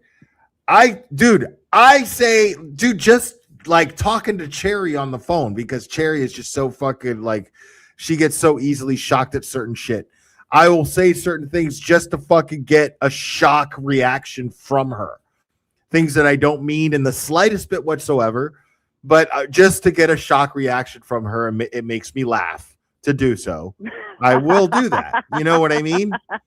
But then again, it's like, you know, what kind of shit is this guy saying, like, for real? Like, because he's like angry. Like, what's he watching on the news that's setting him off? And then he's saying to his wife, and it's, you know what I mean? And people in the house, and oh God, just I can only imagine. Now, okay, now let's imagine in 15, 18 years, I'm not going to say 20, when his kids say this, how embarrassed it is to be a father and you have to carry his last name like that. That is disgusting. Well, I mean, yeah, it's because nobody's going to remember that. Nobody's going to remember. Are you kidding me? Not for years. No, not to that. I mean, if the kid moves to a new town, nobody's going to know or give a shit who he is. You know what I mean? Like once he gets old enough for it to matter, nobody's gonna remember. Well, now we have an internet world. I'm not saying those it won't be kids- available. No, The no. information won't be available. I'm saying nobody's Yes. gonna fucking remember. No, it will. Trust me. Example: a kid go to a TikTok channel, and then some other kid hated him, and then go and search for Proctor. It won't be last name. content on. It won't be content on TikTok. Nobody's gonna do that at fucking like in middle school and go, I'm gonna do some digging on you. Nobody's doing that. Okay, I don't know. Those kids are crazy. Well, yeah, but they're not crazy like sick adults are. They're just like, look at your shoes. They look stupid. You know what I mean? Like nobody's trying to destroy people in middle school, dude. You know what I mean? No, I know, but still, I don't know. But I'm still like amazed that that's what was in his text message. That is disgusting. Right. Yeah, no, And I agree. It's hope very disgusting. I hope Liz is still so proud of him. He did such an amazing job as a trooper. Liz, he's such a. He never had one complaint, no reprimands, no. Yeah, I love it. So, what is that lawyer, that awesome woman lawyer? I forgot her name. I forgot her name. I know you're talking about. I just never remember. Capiccio kind of thing. I don't know. I love her, but I don't remember her name. I forgot her name. It's Capiccio, something like that. When she came up and she said that. Now, can you imagine the rest of the stuff? That's just a little bit the ice on a cake. Right. We heard it. Yeah. Now, can you imagine the rest? Right. Yeah. I mean, who knows? I mean, you could only speculate as to what could possibly be on those text messages. And I hope the judge. I'm sorry, you're jealous of him because we all love him, not love you. Sorry about that. Yeah. No, man. I want to know what the hell's going on. No, I was just. You're jealous. No. I You're was jealous. You lost your place. Yes, I'm jealous of Doolin. Right. No, I'm trying to understand. Like I'm trying to get a vibe because like I have an audience here of like 80% women between like 40 and 60, dude. Like why would I not take advantage of that and try to learn and get an understanding more or less of like what because I've seen I know my mom has taste in men that I'll still never wrap my head around. Like I don't know what it is. Like the thing is we don't go for the looks, we go for the heart, how good they are. Okay. And that's what it is. That's what it is. Is that true? That's why we all love. Is that true? Really? Then how come every nice guy gets fucking rejected? Example? Who? Are you kidding? Like it's common knowledge. Every nice guy gets rejected. Every nice guy gets rejected over the cool tough guy. Always. It's the way of the world. I don't know. I was smarter. Nice guys finish last. Exactly. No. Nice guys are too soft. Sorry. No, my probably nice guys stay poor. with me. Well, my guy, I met him, I married him in less than 6 months, and we are going for 20 years now.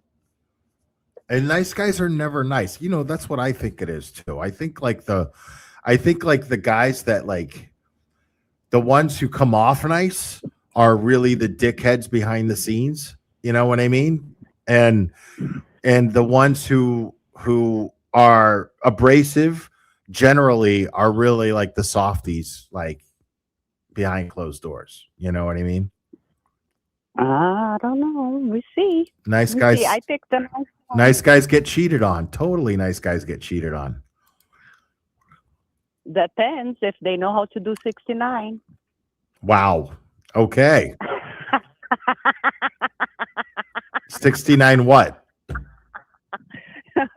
69, number 69. That's all I Yeah, have to but say. how Okay, they I'm know gonna how to stop do it. 69 what? Like 69 sit-ups, 69 push-ups, 69 bake Use your 69 imagination. cookies. Why not 68? Why not Use- 70? use- Why not 68 or Use- 70? Why 69? That's a specific number. It's very weird. Use your imagination. I'm Okay, trying to. I have a good. You better have a good night, Will. 69 apples. Maybe 69 bananas. Okay, so if a guy Maybe knows how to 69 do 69 bananas, like, but you don't do bananas, they grow on trees. So like I know. maybe 69 69. eggplants, Okay. 69 eggplants. Pick 69 eggplants off of a tree. Is that what you're saying? I don't understand what you're saying. Nothing. Okay, Will. I hope you have a good night. Okay. Thanks for the laugh. All right. Well, thank you, crazy Brazilian lady. Okay. Bye. Bye-bye. Crazy Brazilian.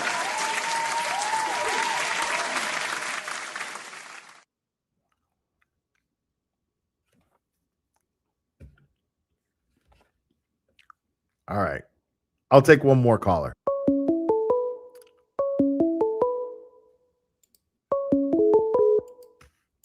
Call from. You're on. Who am I speaking with? Hey, Will, it's Angie. Hey, Angie. What's up? Not much. I am still getting a good laugh out of the lawsuit. Get in bed. No, it's not dead. Go to bed. I don't know what they were thinking. Right. Yeah. Yeah. Nobody Or does. what their lawyer was thinking, other than money. I don't think his lawyer. I don't think their Essentially. lawyer was. I don't think their lawyer was thinking.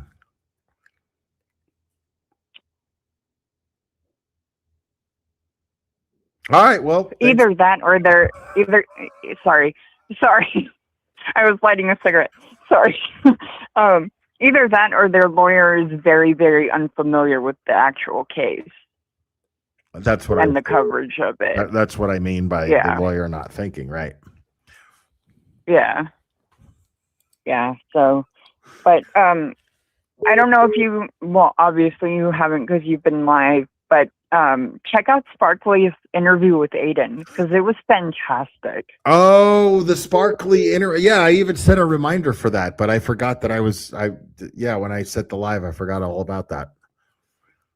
Yeah, it was fantastic. It was a great conversation. There wasn't any drama. Okay. Like, it was great. Okay. And Right on. she really got into some topics that like a lot of people don't ask because everybody wants to ask him about, his case or Karen's case or now with the lawsuit that, and they did touch on that, but they touched on a lot of stuff that like outside of that too, which was really nice. Good. Right on. Awesome. Yeah. So, yeah. Yeah. Aiden's in the chat. He says she did a great job. Nice. Yeah, she Hell did. yeah. And Right so on. did you, and so did Aiden. Yeah. So did Aiden. Right on. All right, cool. Thanks for calling, Angie. I appreciate you.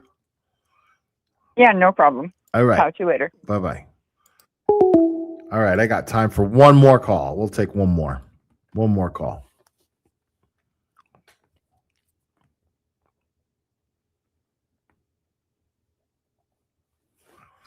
Can I play the Sparkly interview? Jesus, dude. I've been live for 3.5 hours, man. I'm hungry.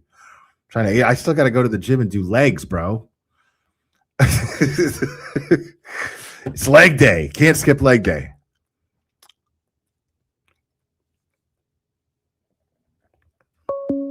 All right, here we go. Call from. You're on. Who am I speaking with? Will, it's Home Slice. What's up? Hey, what's up, Home Slice? Not too much, buddy. Hey, so you see all this stuff about Turtle was talking about Kate Peter when she pretended to be whoever and saying that Colin Albert was a drug dealer and all that. You're following that? I Turtle remember was talking about it today on the Bus Stop Live. Oh no, I missed the Bus Stop Live, man. Fuck yeah, and I meant. You remember when that happened though? A little bit. No, I do remember. Yeah. I remember her taking credit at one point for saying that Colin Albert was a drug dealer and giving that information to Aiden. I remember her taking credit for that. So the question I keep asking is she violating her RO by even contacting him for that? Was it on then or what? I think it was before the RO. I think all of that was when. Okay. Yeah, or no, I think if I remember correctly, she put the information or fed the information to somebody, or like according to her, that she did some sort of like sting shit where she was like, oh, I put the shit out there knowing that Aiden would fucking take the bait, and then he covered it, blah blah blah. That's how I remember. So, but I don't remember. I don't think the RO was in place, or if it was, if she did, if that's how it happened, then there's no violation of the RO. I don't think. Because yeah, the way he was saying it today was that she sent it from a fake name or whatever, but then later said that it was her, and I'm like, well, then you're violating. But I guess if that's the case, then yeah. Because I was thinking that she fed it to somebody and then somebody, but I'm probably wrong. So. And I mean, obviously his attorneys are way smarter than us. They'd be all over that, but it's such bullshit, man. Yeah, no, the whole thing's bullshit. Yeah. I mean, they're just doing everything that they can to jam this dude up, like everything, and it's just to try to shut him up. And it's gotten to a point where it's like now it's like they know that they can't shut him up. They're not going to intimidate him with the law to shut him up. So now it's just okay. Well, we're just going to do it just to fucking pile more shit on and make life miserable for him. And totally. And we're going to fill it up with shit like Harvey Weinstein and bullshit just to make it even longer and make it look more. Well, and to their own detriment now is what I was getting at. Is like, it's now to their own detriment, you know? So like now they're willing to go, they're going to pile on anything they can without even thinking how it's going to affect them negatively. And at the end of the day, what's going to happen is Turtle Boy's going to use it. Like, what do you think's going to happen? What do you think is going to happen when he, when this finally starts going to court hearings? And dude, he's going to depose these people. Like they're accusing him of shit, and so now he gets the opportunity to defend himself in court, where they're subject to the same rules he is. So, okay, I have the truth on my side. What do you have? And this is designed to uncover the truth. This whole process is designed to uncover the truth. So who do you think is going to come out on top here? It's also silly, man. Like, and they're going to depose him for the other cases in the summer or whatever, but he has his criminal stuff. Like, what's he going to be able to say in a deposition right now when he has criminal cases pending? Right. He's not going to be able to say anything. Right. So. And I mean, and I want to know, like Aiden was asking, who's paying for this? I want to know. Right. I seriously want to know this. Like, this is a question that I'm not going to treat as, oh, gee, I wonder who's paying for that. You know, no, I want to know who's paying for 5 fucking lawyers through this ridiculous. This is going to go on forever. And they're going to pay these 5 lawyers for how long? They don't have the money for that. They don't have the money for that. It's like, do they even actually think this is gonna go, or is it some kind of tactic for the other cases or something? Like, I don't know. There's no way that's a contingency. It doesn't logically make sense. It doesn't logically make sense. This whole case doesn't, because they know, even if they think their story is right, they know that Aiden believes what he's saying. Right. You know what I mean? Right. Like, they know that Aiden believes what he's saying. Anyone with eyes and ears can tell that Aiden honestly believes that he believes what he's saying here. Even if they think he's wrong, like, they know that he believes it. So we're done. Let's all go home. Right. But Anyways, if she was acquitted, then why is it illogical or you know what I mean? And why am I all of a sudden making it Aiden is responsible for me feeling this way and thinking this way? That's crazy. Karen is not. Karen is not. Karen's the last person that's responsible for making me think this way, because Karen. Correct. Right. Because I mean, Karen didn't ask to be in this position. Her boyfriend got killed, and then she got accused of it. You know what I'm saying? So that you're just going to blame Karen because she was like, "This is why I didn't do it." Right. And that's somehow and if she was acquitted, defamation. How can they put in their pleading that she did it? Right. How is that not defamation? She's Right. acquitted. She's the only one that's been like found not guilty of any of this. Right. And it's repeated over and over again in the lawsuit. She did this, like as if it's factual. It's wild shit, bud. Right. It's totally insane. Anyways, brother. Right. Yeah, thanks for the call. Hey, thanks for calling. Appreciate you, man. Home slice. All right, folks. Gonna go ahead and wrap this one up. People, I love you very much. You guys are absolutely fantastic. Remember, it only takes a second to stay safe. And being retarded never stopped anybody from being a good neighbor, which is actually completely untrue. I mean, let's face it, the McAlberts are pretty retarded and they're horrible neighbors. Horrible neighbors. Anyways, guys, I love you very much. And we will do this again very soon, my friends.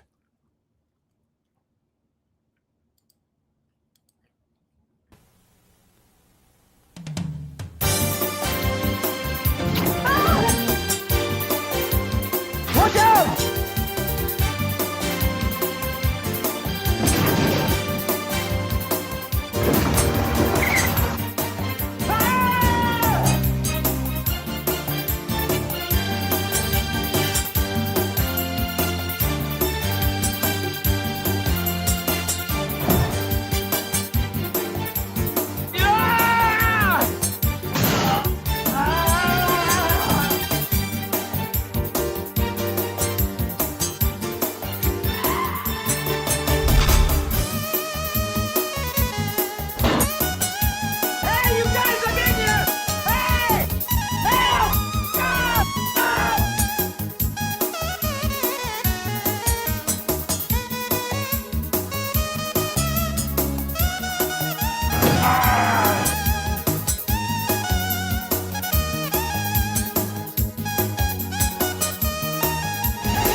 Today, being retarded means leading a full life.